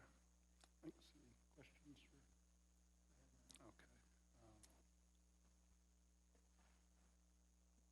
Yeah, and just the conditions that were presented, No no problems issues with meeting it? any of those conditions, Okay. no. And I'm assuming that last condition of 12-foot, it's a Yep. 12-foot section somewhere Within, along, yep, that could along be the the entire conditions height, and the not time. just Yep. only 12 feet off the ground? Probably wouldn't get you very far. No, okay. Thank you, just wanted to clarify. So with that, I do have to open for public comment. And seeing none, I will close public comment, and I'd accept any final comments or a motion. Mr. Chair, I move that we approve Industrial Tower West and similar SUR 2024-28526. Second. Okay, a motion and a second to approve the application, and this was with conditions? Yeah, with those conditions. And your second still stands? Amen, yes. Okay. Correct. All in favor, please say aye. Aye. Aye. Aye, motion carries. We'll close public hearing on this item. Mr. Chair, I move we close public hearing on Industrial Tower West, SIMLA, SUR 2024-28526. Second. Okay, a motion and a second to close public hearing as Board of County Commissioners on this item. All in favor, please say aye. Aye. Aye. Aye, motion carries. So we're out of that hearing, but we're not done with the Industrial Tower West. Apparently there is a variance required due to setbacks, so I would accept a motion to open as Board of Adjustments to hear variance for Industrial Tower West. Mr. Chair, I make a motion that we open as a Board of Adjustments for Industrial Tower West, SIMLA variance 2024-28526. Second. A motion and a second to open the hearing for the variance. All in favor, please say aye. Aye. Aye. Aye, motion carries. Kelsey, tell us about this tower we've never heard of. All right, last one. Okay, so this final case is for Industrial Tower West, SIMLA, for the case you just heard, but is a variance request. Case number VAR-2024-28526. About the variance request. So it is a height variance of 330 feet where 238 feet is required for the telecommunications tower. Action, we are requesting approval, and just like the previous presentation, the tower is proposed to be located at 28526 County Road 105. Again, the applicant is Kyle DiNardo. Their pre-application meeting was in December of 2022. Full application submitted July 31st of 2024. This is its first hearing, so November 13th, 2024 for the Board of Adjustments. And this one was also noticed in accordance with the zoning regulations. Again, same pictures as the last presentation, but the subject property is 17 miles to the east of Kiowa, located off Highway 86 and County Road 105. The subject property is just under 7 acres at 6.995, and the surrounding property is owned by one owner, and it's just over 12,000 acres surrounding it. Again, surrounding land uses are agricultural, with the subject property being industrial zoned. And here is their variance exhibit. So on the left is a rendering of their existing tower. It is 320 feet at height and is known as an H tower. The tower on the right side, it's the darker gray one. So that is a 330 foot guide tower. Like I mentioned, it will be lit due to federal aviation requirements. The closest property line is to the north at just over 238 feet. So that is where the height variance is coming from.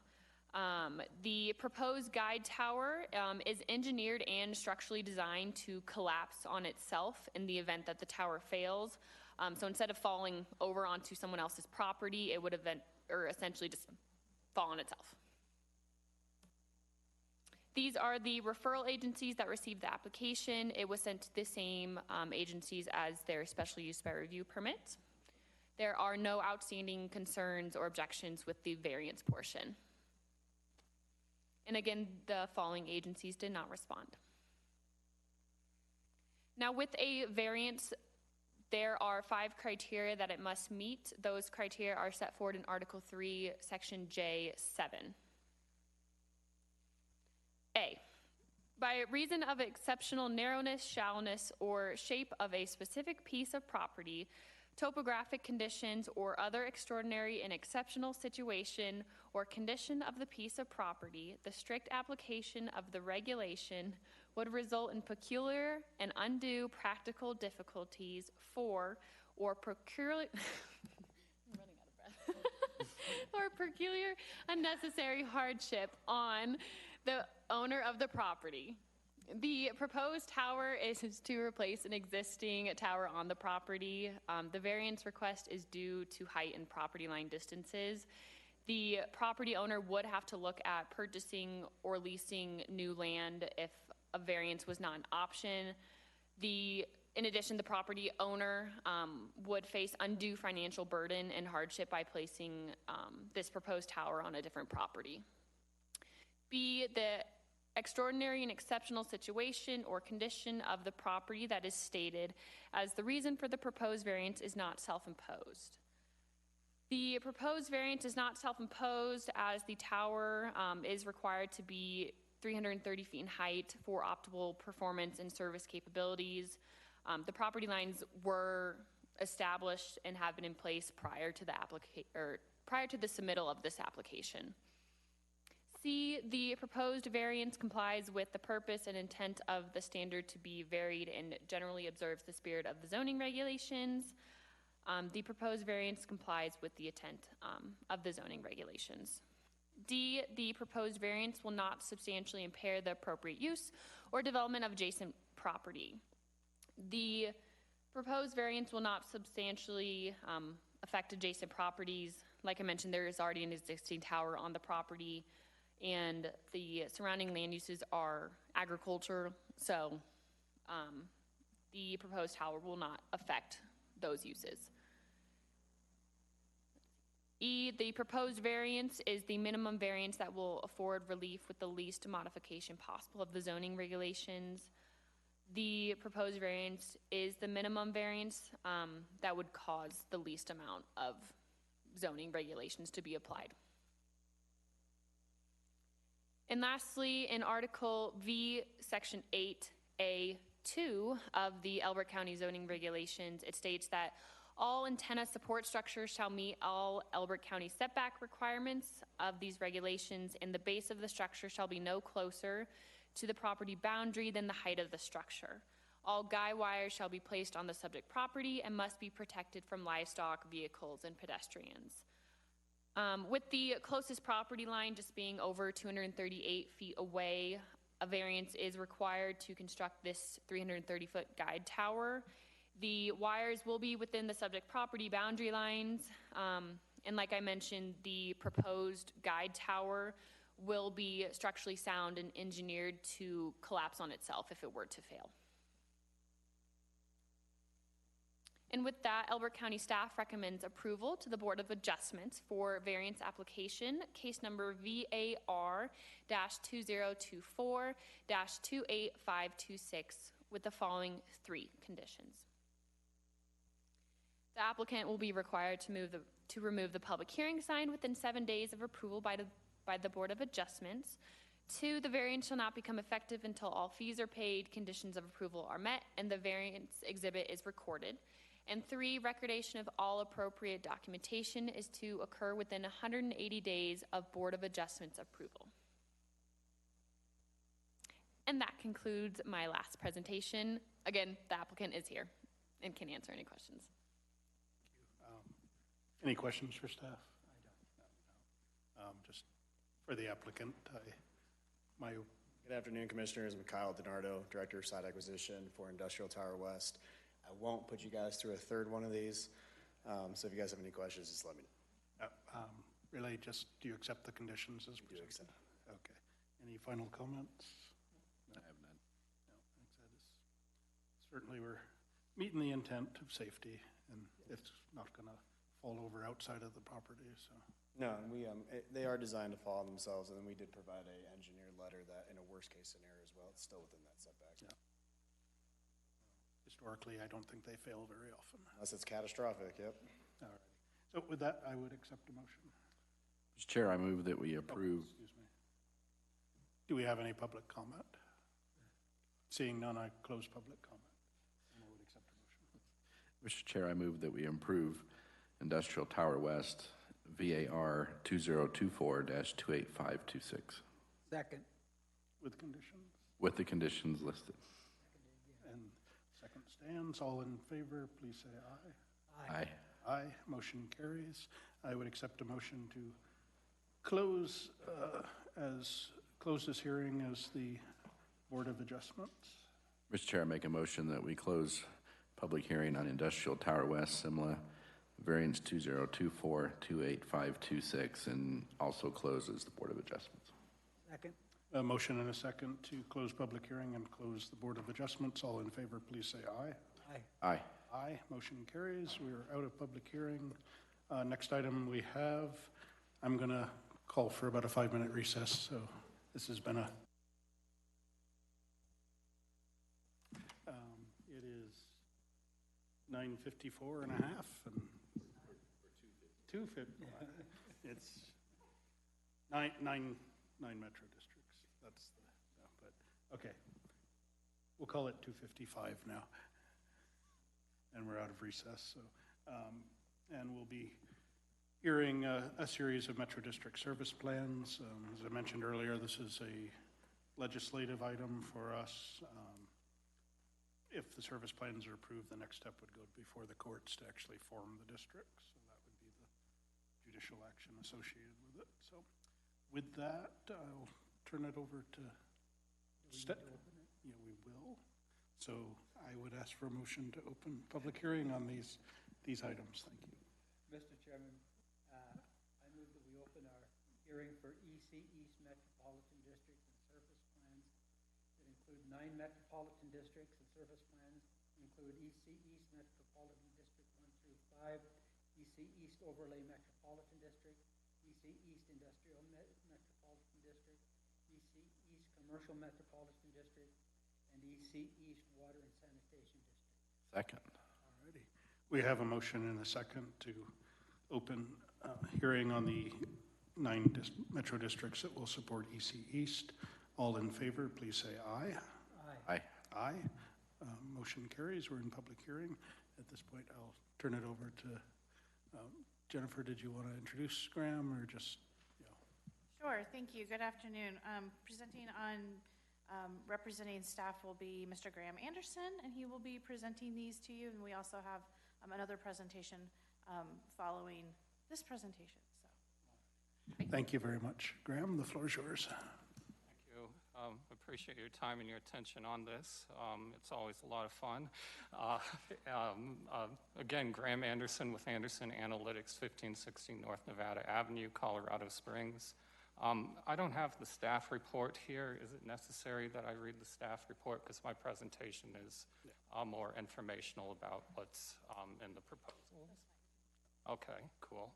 All right. EC East.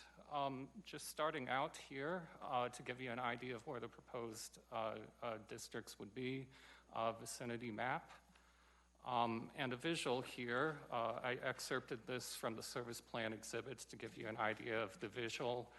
The build-out summary per the financial plans, total residential build-out is shown 2,450 units, just under 1,500 single-family detached, and 959 single-family multifamily attached. Delivery period shown in the financial plan over 2027 to 2044, and then also 188,000 square feet of commercial retail and just under 231,000 square feet of industrial shown in the financial plan, anticipated over a 10-year period from about 2030 to 2040. The structure that we have here, infrastructure districts, then overlay metro district and water and sanitation district, is the similar structure that's been seen before with Independence as well as with EC West. So metro districts numbers 1 through 5, commercial and industrial, called the infrastructure districts. Just to note, commercial and industrial metro districts, those aren't some kind of special district, that's just nomenclature there. All of the infrastructure districts are basically cloned service plans. Multiple districts to allow for flexibility in development as well as public finance phasing. Infrastructure districts would be authorized for general obligation bond financing to help fund eligible public improvements. The proposed aggregate service plan debt limit among the infrastructure districts is $185.535 million. That's aggregate. So for example, if one of those districts issued the full $185.535 million, then there would be zero debt authorization available for any of the other districts. The proposed debt levy cap for the infrastructure districts is 55.664 mils at those base assessment rates at the 7.15 residential and 29% non-residential. Those are authorized to be adjustable for legislative changes in the method of calculating assessed values so that the revenues are neither diminished nor enhanced. I've given you an example there of how you would adjust it from 7.1.5 to 6.7. Obviously, in these coming years, we have market value exemptions and all of that. You can still adjust it. It's just a lot more math, which I'm not going to try to illustrate up there. Also, I know some of these presentations are a little bit technical, but I just wanted to highlight something basic here, that these proposed mill levies for these metro districts apply only to the properties within these proposed metro districts. These aren't property taxes or mill levies on any other properties elsewhere in the county. I know it's a basic point, but it's an important consideration here. Proposed here, maximum 40-year debt levy imposition term for the infrastructure districts, which means if a district commences their debt levy, they have a 40-year clock to collect that debt levy. To impose it any further after 40 years would require special approval from the county commissioners and can only be done in connection with refunding of existing debt, resulting in a net present value savings. The debt levy is what's called authorized limited convertible to unlimited, which technically means that if or once the assessed value in the pledged district is more than twice the outstanding bond amount, then that debt levy could be adjusted higher if necessary to make those bond payments. This is a fairly common authorization with metro districts, is authorized for EC West and Independence and several others in Elbert County. It's not necessarily a universal authorization though, and it can often improve the marketability and the interest rate of the bonds there. The operations and maintenance mill levy for the infrastructure districts is proposed to be uncapped. So an unlimited levy, the board of directors of that metro district could establish the operations and maintenance levy as they determine correct. The applicant indicates that the uncapped levy for this, as well as it was approved for EC West, is for them being the first master planned communities to own and maintain all of their internal roads. I just wanted to note that the financial plan shows an anticipated operations and maintenance levy of 10 adjusted mills. I'm not sure to what extent that may or may not include anticipated roadway maintenance costs. Abatement levy is also authorized. Those are usually just a tenth or sometimes a thousandth of a mill. I believe the county's abatement levy is 0.16 mils or something like that. And then finally, this has been approved for EC West as well as several other before. With prior written consent of the county, special assessments may be imposed on developer-owned property only to help potentially finance public improvements via special improvement district. But those special assessments must be fully paid off and cleared prior to the issuance of any certificate of occupancy. So that effectively just means it's developer-owned vacant land, and essentially the developer could impose a special assessment upon themselves. You may ask why you would do that. Well, that's essentially a potential conduit to access tax-exempt financing at tax-exempt rates for public improvements that aren't necessarily funded from the available general obligation bonds. And any special improvement debt here would not count towards that $185.535 million.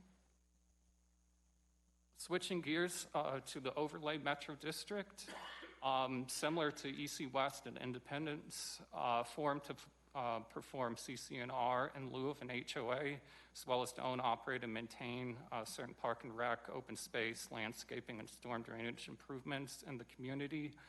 No HOA means no HOA fee. Instead, a proposed operations and maintenance levy with overlay metro district. The O&M levy for the overlay district is proposed to be capped at 20 mils at the 7.15 and 29% adjusted.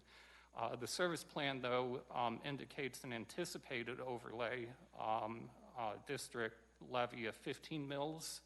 For example, 15 mils, I believe, is what is currently authorized in Independence. Abatement levy also authorized here. The overlay district has no debt authorization, so it has no authorization to impose a debt levy. Overlay district may also establish systems of fees and charges for service, for example, for swimming pool, community center, to cover the cost of service. Of course, fees cannot be used by governments in Colorado for general revenue raising purposes. That's just to offset the particular service or facility costs associated with that. The park and recreation and community amenities, because they're financed by the infrastructure districts and owned and operated by an overlay metro district instead of an HOA, those are public improvements. It means they're open to the public. The service plans explicitly state that, as I quoted there as well.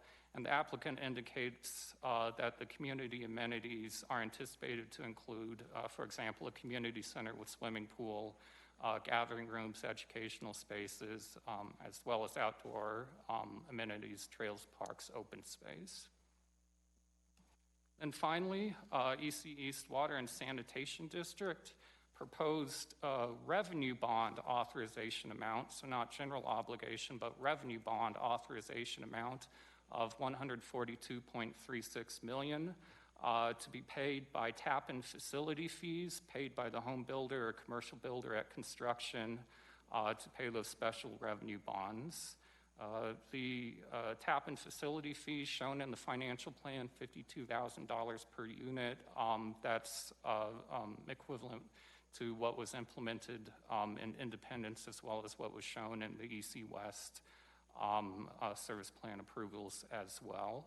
The Water and Sanitation District has no mill levy authorization. There's no overlap with the infrastructure districts. And in fact, the service plan explicitly says no property taxes shall be pledged for payment of the bonds, but the Water and Sanitation District, I don't think, can feasibly even impose a property tax there.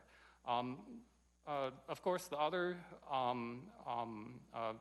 purpose of the Water and Sanitation District is to provide ongoing water and sanitation service to the EC East community. The service plan indicates anticipated service charges of $100 per month for water and $60 per month for sewer.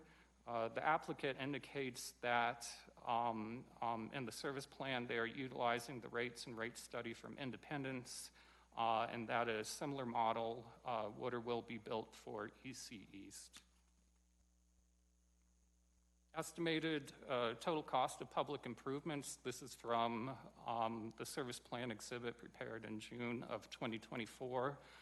So hard costs, contingency, and soft costs, the total is at the bottom there about $578 million.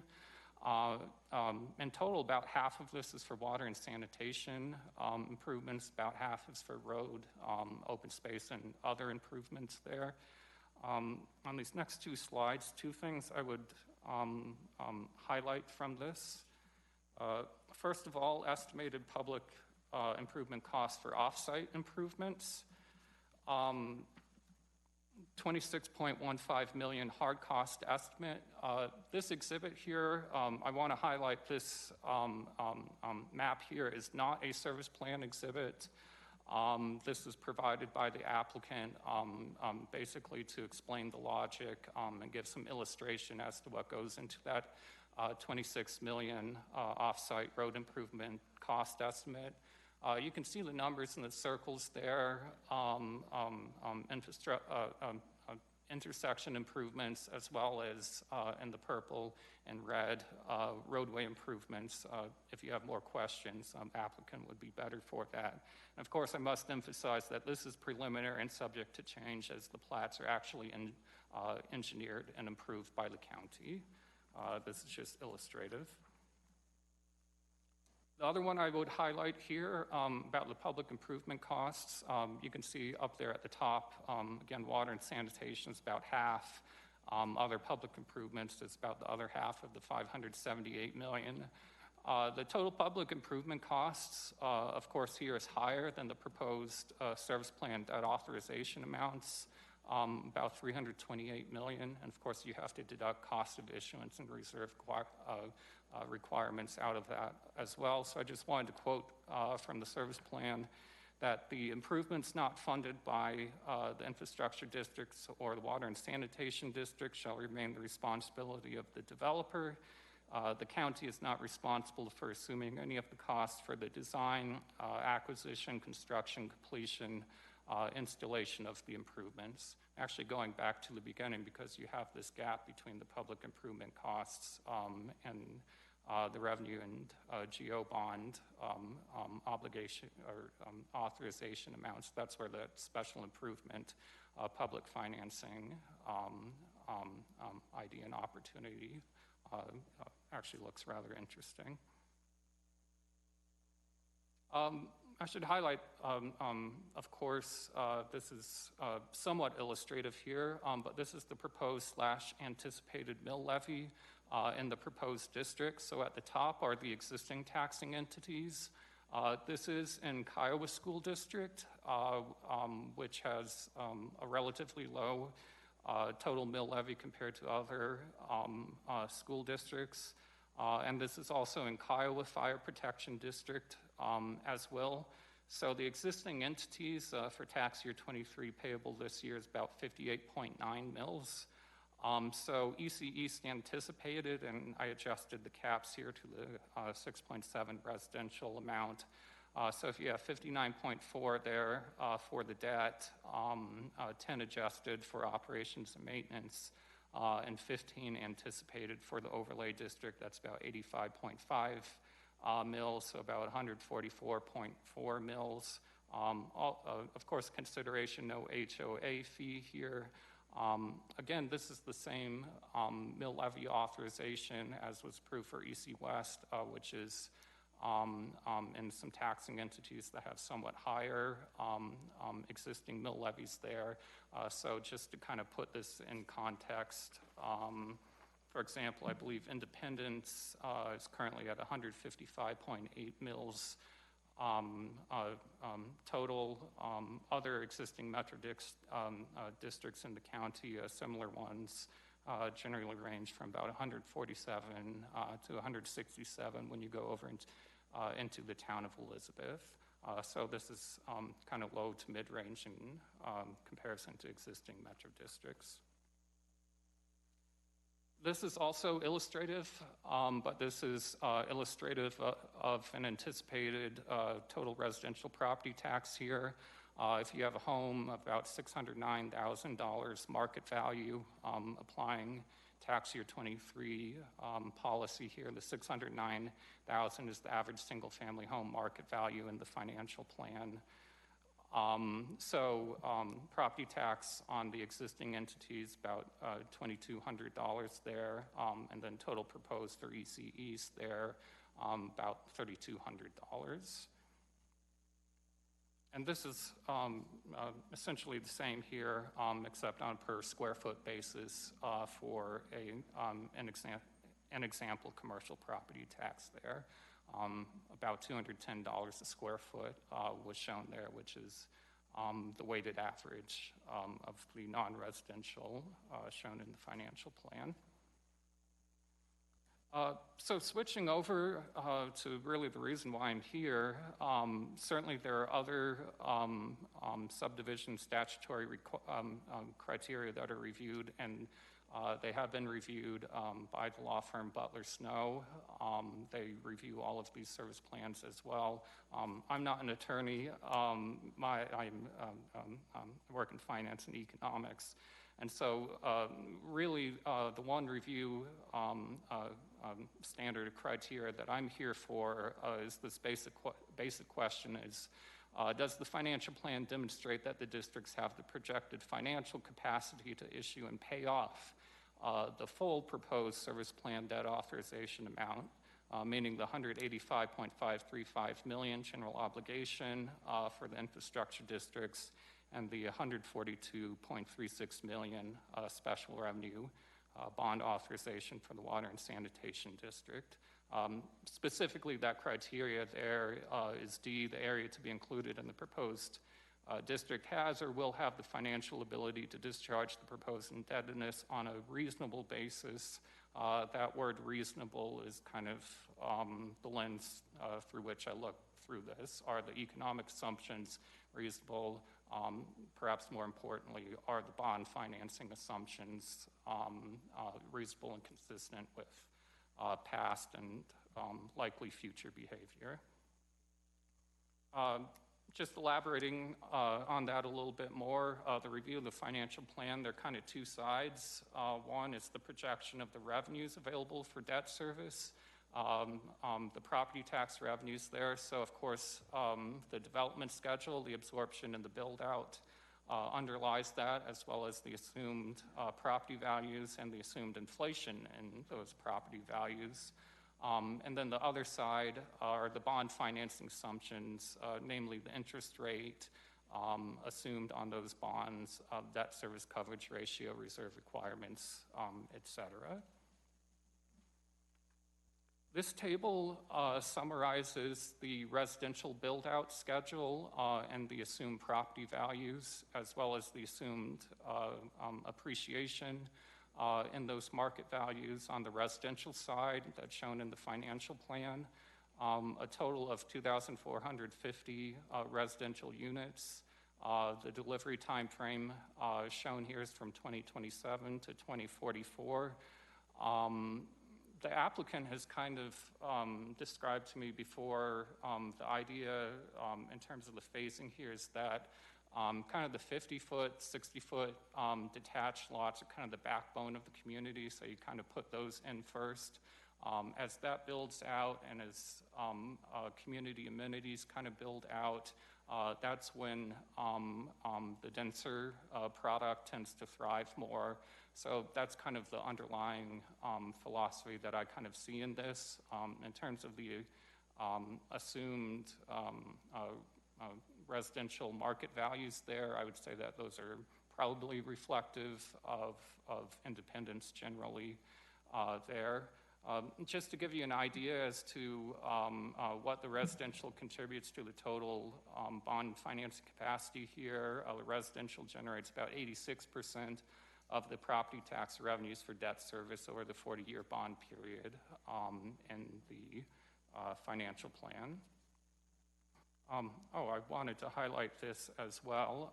The appreciation in the market values, the financial plan shows assumes 3% annual inflation in market values prior to delivery, and then 6% biennial inflation in market values after delivery.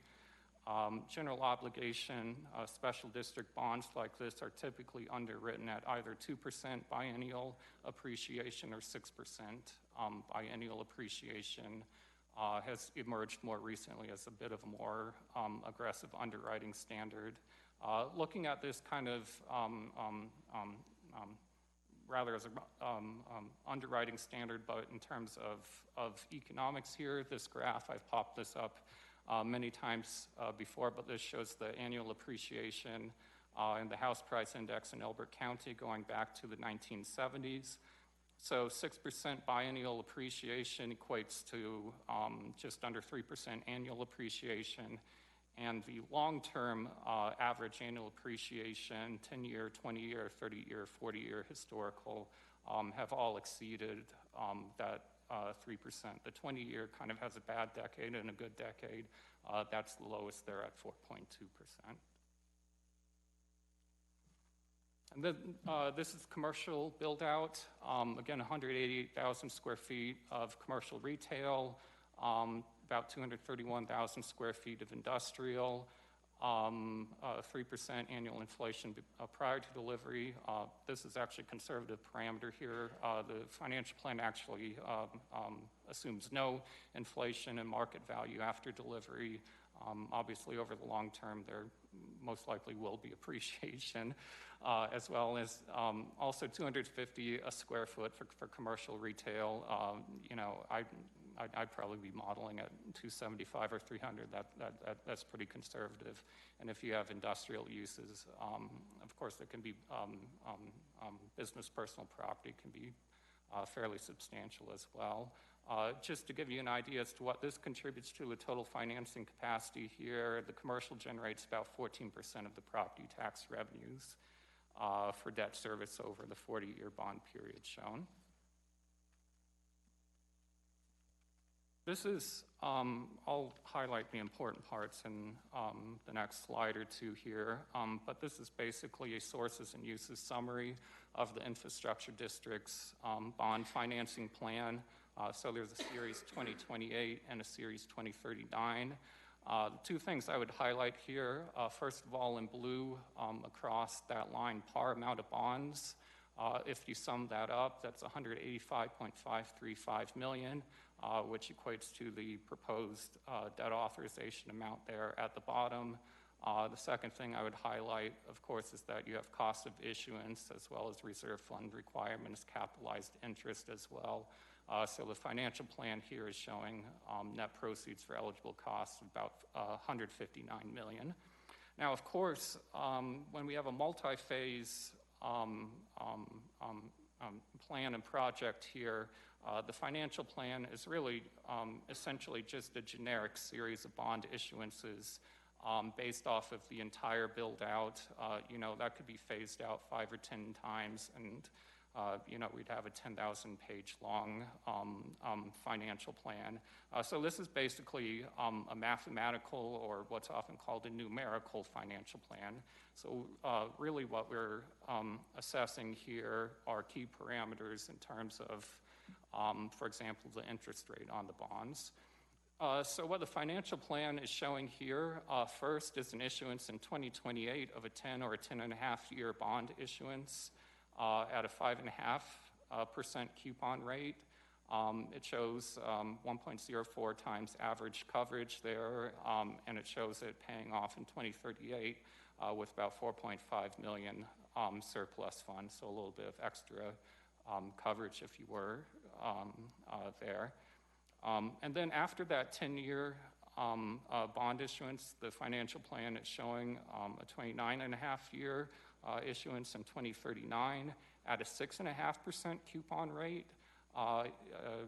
Financial plan shows average annual debt service coverage ratio of about 1.12 times coverage, as well as amortizing with a pretty hefty $37 million surplus fund balance there as well. And then finally, I noted the financial plan is actually modeling the residential debt levy slightly under the proposed cap there. It's 55.664, so that's some additional debt service coverage there as well. My comments here are honestly pretty limited. I would say that 5.5% on a 10-year general obligation bond there, and 6.5% with good coverage at 30-year bond. That's probably representative of current municipal bond market conditions, or at least as of the past several months. So really, I would say overall these key parameters, at least on the bond financing side, are pretty conservative compared to other recent service plan approvals here and throughout the state. And finally, switching over to the Water and Sanitation District, this illustrates the anticipated tap and development fees to be paid by the builder at construction. I say developer / builder because, of course, something like this impacts the potentially the price of what the developer could sell to a home builder. So really, this is essentially a conduit, again, for the developer to access tax-exempt financing. $52,000 tap fee per residential unit is what's going on in Independence right now. Similar structure here over the full 40 years, a 10-year and a 30-year, and I'll have a couple comments on this in a minute for the Water and Sanitation District. Par amount of bonds, $142.36 million there, which equates to the revenue bond authorization amount. Just breaking this out a little bit more, what the Water and Sanitation District financial plan is showing is a 10-year bond issuance at a 5% coupon rate, though it has annual debt service coverage ratio average of 2.7 times. And then when it pays off, the financial plan is showing an almost $89 million surplus fund balance there. So what's essentially going on, remember your revenues here for the Water and Sanitation District are coming from the tap fees as the residential and commercial is being built out through 2044 there. So the financial plan after the payoff of the 2028 is showing that $89 million surplus fund balance kind of being a fund there. The Series 2038 is 30-year with a 6.5 coupon rate. And so essentially over those 30 years, you have these scheduled bond payments and you have tap fees coming in through 2044, and then you have this surplus fund that's being drawn down all the way through the 2068 amortization. It's also showing an amortizing with $3 million surplus fund balance there. So again, my comments, the coupon rate, their assumptions are pretty representative of current municipal bond market conditions, conservative compared to other service plan proposals. This 40-year bond structure that's being shown on paper here as well is really for the purposes of showing financing capacity, also a conservative bond structure versus, for example, if that bonds were just shown with a 16 or a 20-year term, or perhaps a cash flow bond structure as well, which is often how this type of tap fee revenue bond is often issued in the market. The reason being is that over that period after 2044, you're essentially paying more interest over those scheduled payments. So of course, actual bond parameters and structure will reflect market conditions at the time of issuance. This is a numerical demonstration, and in terms of demonstrating financing capacity for the water and sanitation district, I would say that's a conservative structure there. I'm not going to go through these in detail with you, but this is basically the exercise that we go through when we're looking at the financing plan to essentially try to model out and replicate the bonds there as well. And so I've kind of summarized these into two-page summaries there. But that's what I have for you. I appreciate your time and attention for this, as always. Do you have any questions for Graham or comments?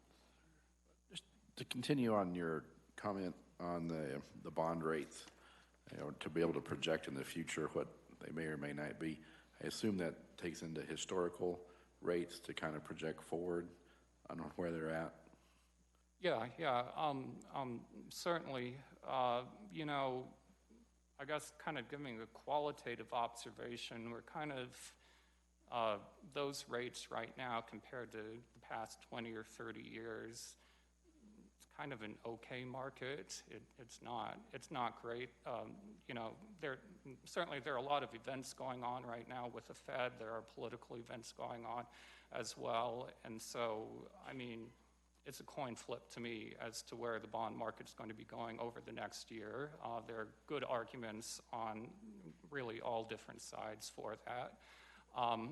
Sometimes recently I've had a little bit of back and forth on other service plans as to what may or may not be a reasonable coupon rate assumption, because in 2021 we had probably the best municipal bond market of certainly of my life, and really I don't ever expect to see that again.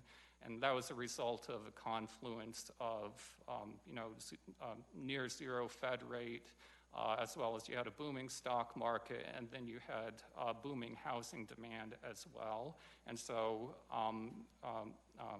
really these Colorado residential metro district municipal bonds, as well as unrated higher yield municipal bonds in general, there was a lot of demand for that in 2021.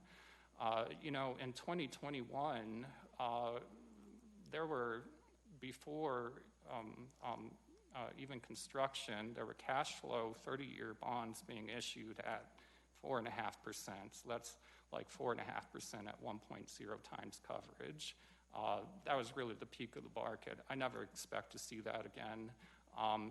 If I were modeling this for a private client as to what I would kind of expect, that 6.5 coupon over the 30 years with 1.2, 1.3 coverage there, essentially would probably be kind of the normal to conservative side that I would be modeling for a client right now.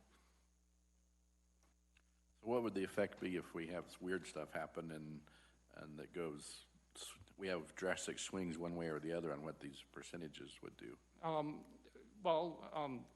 I guess, first of all, we have, 5, 6, 7 infrastructure districts being approved here.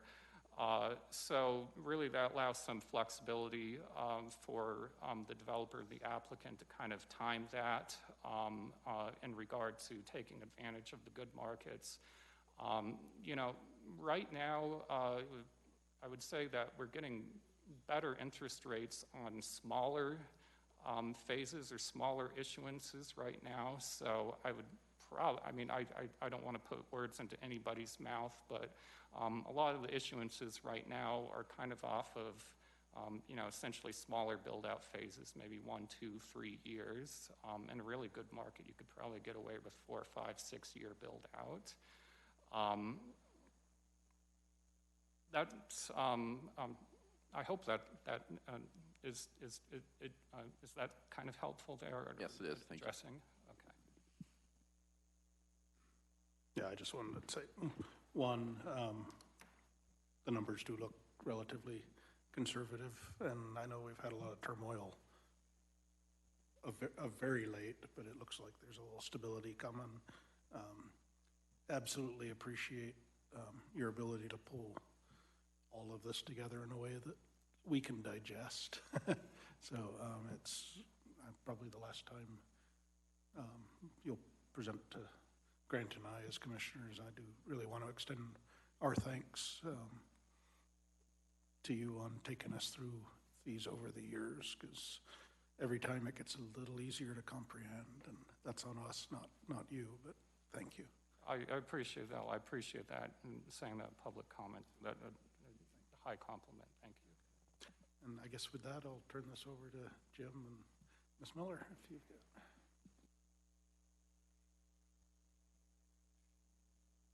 And if you're more comfortable just taking the mic and staying seated, that's. Standing, but Okay. at some point I may have to. Yeah, that's entirely up to you, Diane.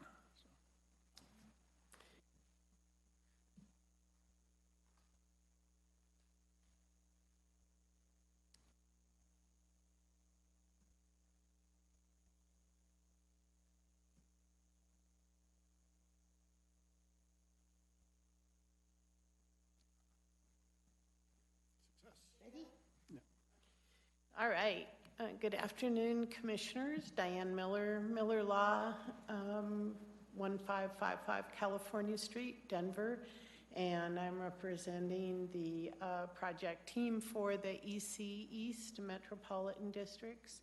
Also with me today is Jim Yates from Colorado Ranch and Land Holdings, the property owner within the EC East properties. Next slide, please. Do I do it or do you do it? Oh, okay. All right. Okay.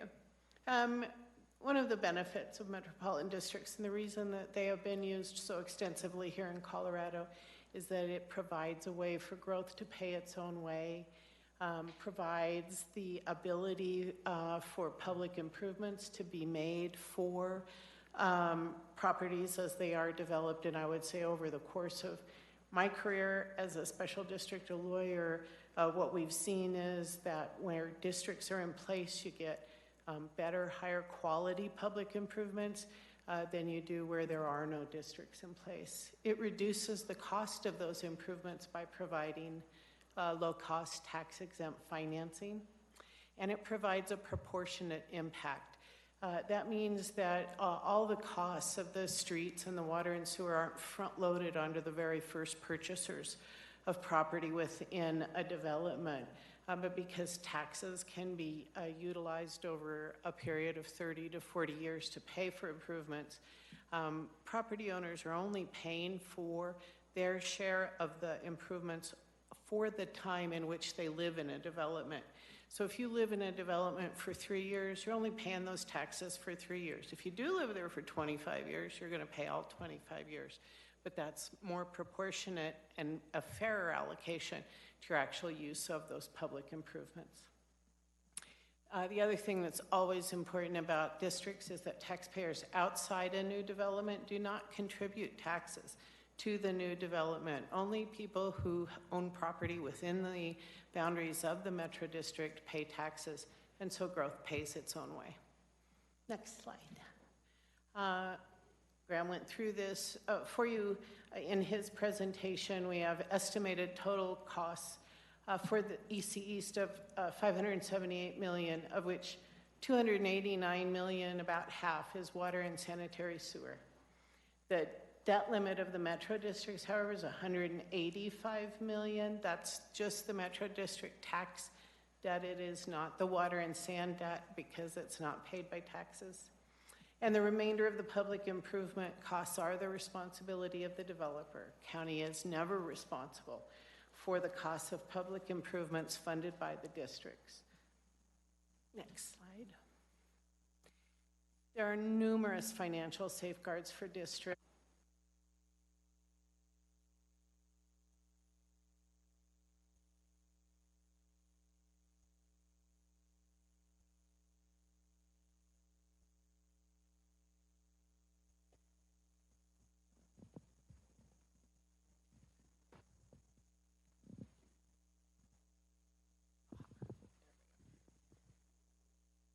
All right, thank you.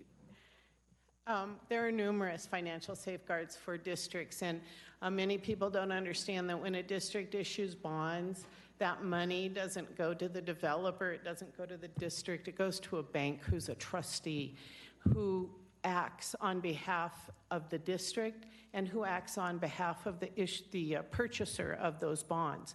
So the trustee's role is to make sure that the money is used as it's supposed to be used in the offering documents for those bonds, and that there is sufficient evidence that the money is being released to the district because there are certified completed public improvements. Next slide.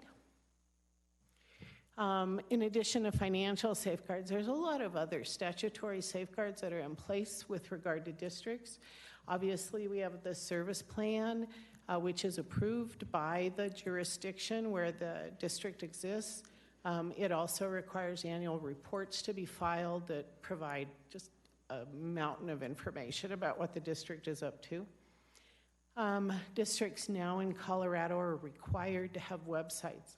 And on that website, we have all of the basic documents of the district, the meeting notices, the minutes, information about elections, who sits on the board of directors, when those elections occur, how you can nominate yourself to be on the board of directors if you're a property owner within the district.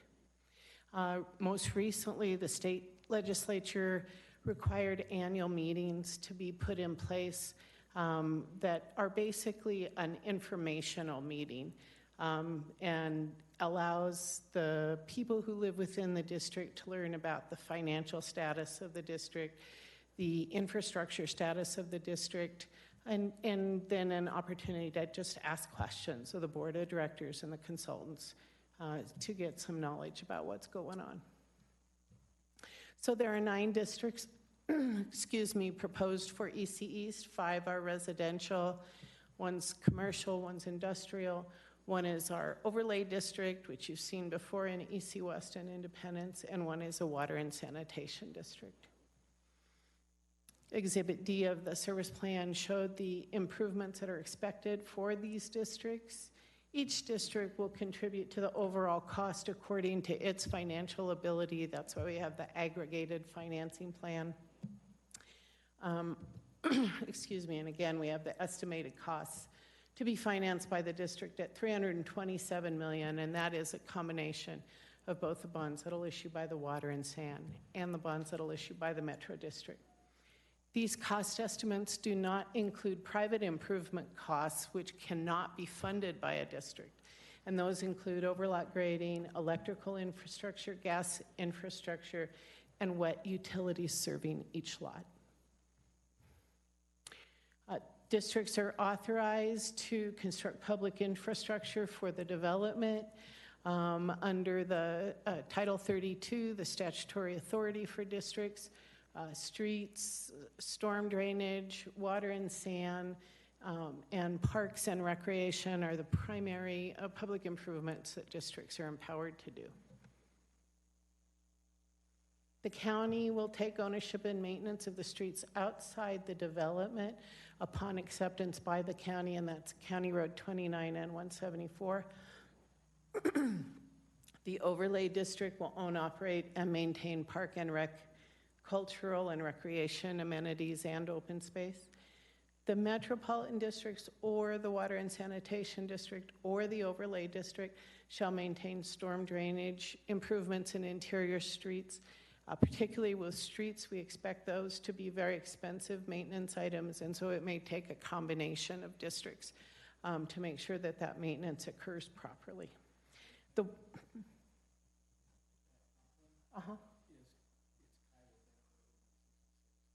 Oh, what was that? EC West? wrong county road. It's Kiowa Bennett Road, and what was the other one? 166. My apologies. And the Water and Sanitation District will own, operate, and maintain all the potable and non-potable water facilities and sanitary sewer facilities for the development. As I said, each district will contribute to the financing of infrastructure through the issuance of bonds. And the metropolitan districts, that's the 5 residential, the commercial, and the industrial, will share their debt limit. The maximum debt mill levy is 55.664 mills adjusted by the state legislature. The Water and Sand District anticipates issuing revenue bonds in the amount of $142 million.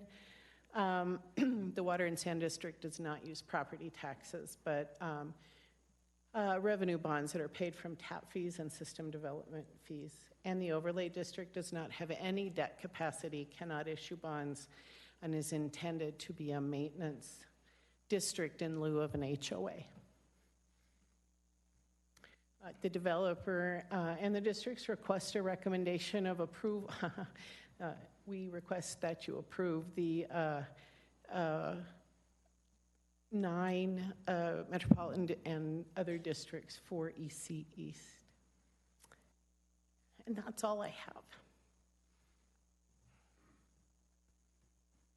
Questions or comments? I have one, and it was from Mr. Graham's presentation, but a tot lot, is that what we used to call playgrounds? Or okay. No. Just want to make sure I was reading, but no, I appreciate it. Recognize that a lot of folks don't view metro districts as a popular thing, because it does represent a large portion of some folks' tax bills, but it does absolutely reduce the purchase price of homes initially, and the fact that we're using an overlay district versus an HOA, so those payments are tax deductible as well, I think is a benefit that many do not see, but as a opportunity to build a community, and in this case, we talked at early on at the fact that with the commercial industrial pieces of this, it's a much more cohesive community. One that can support itself, not only financially outside of county resources, but providing potentially good services and jobs to the people that live there, is something new for the county, and I think will benefit us in the long run. The layout of where and when you intend to be producing townhomes and multifamily homes is also something new and very much needed in the county. So,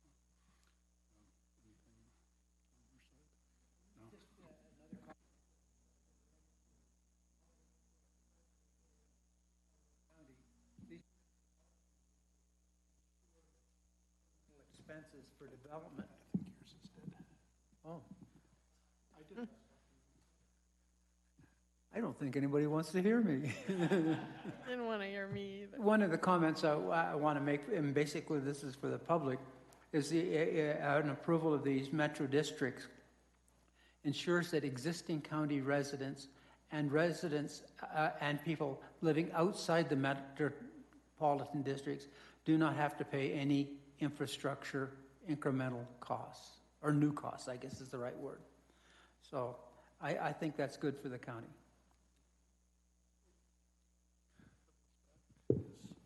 As a public hearing, I must ask for public comment if there is any. And then seeing none, I'll close public comment. Any final? Okay. Okay, seeing none, I would ask for a motion on these items.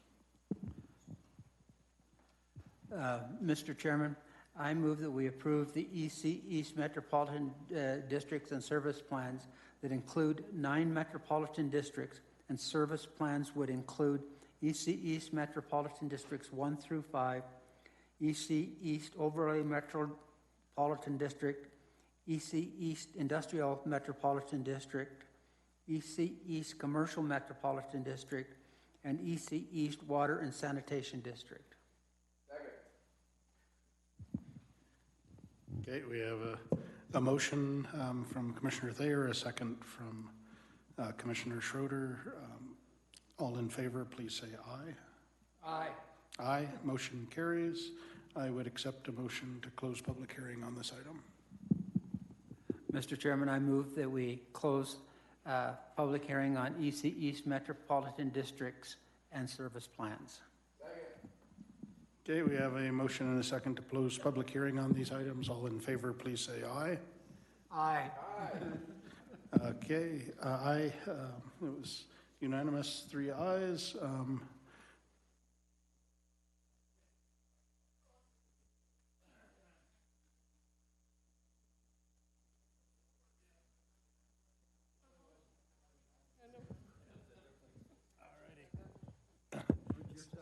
Yep. So that's the last item we have on the agenda. Jennifer, did we have anything else today? Okay, with that, I would accept a motion to adjourn for the day. So moved. Second. We have a motion and a second to adjourn. It is, we'll call it 3:48, and all in favor, please say aye. Aye. Aye. We are adjourned. Thank you.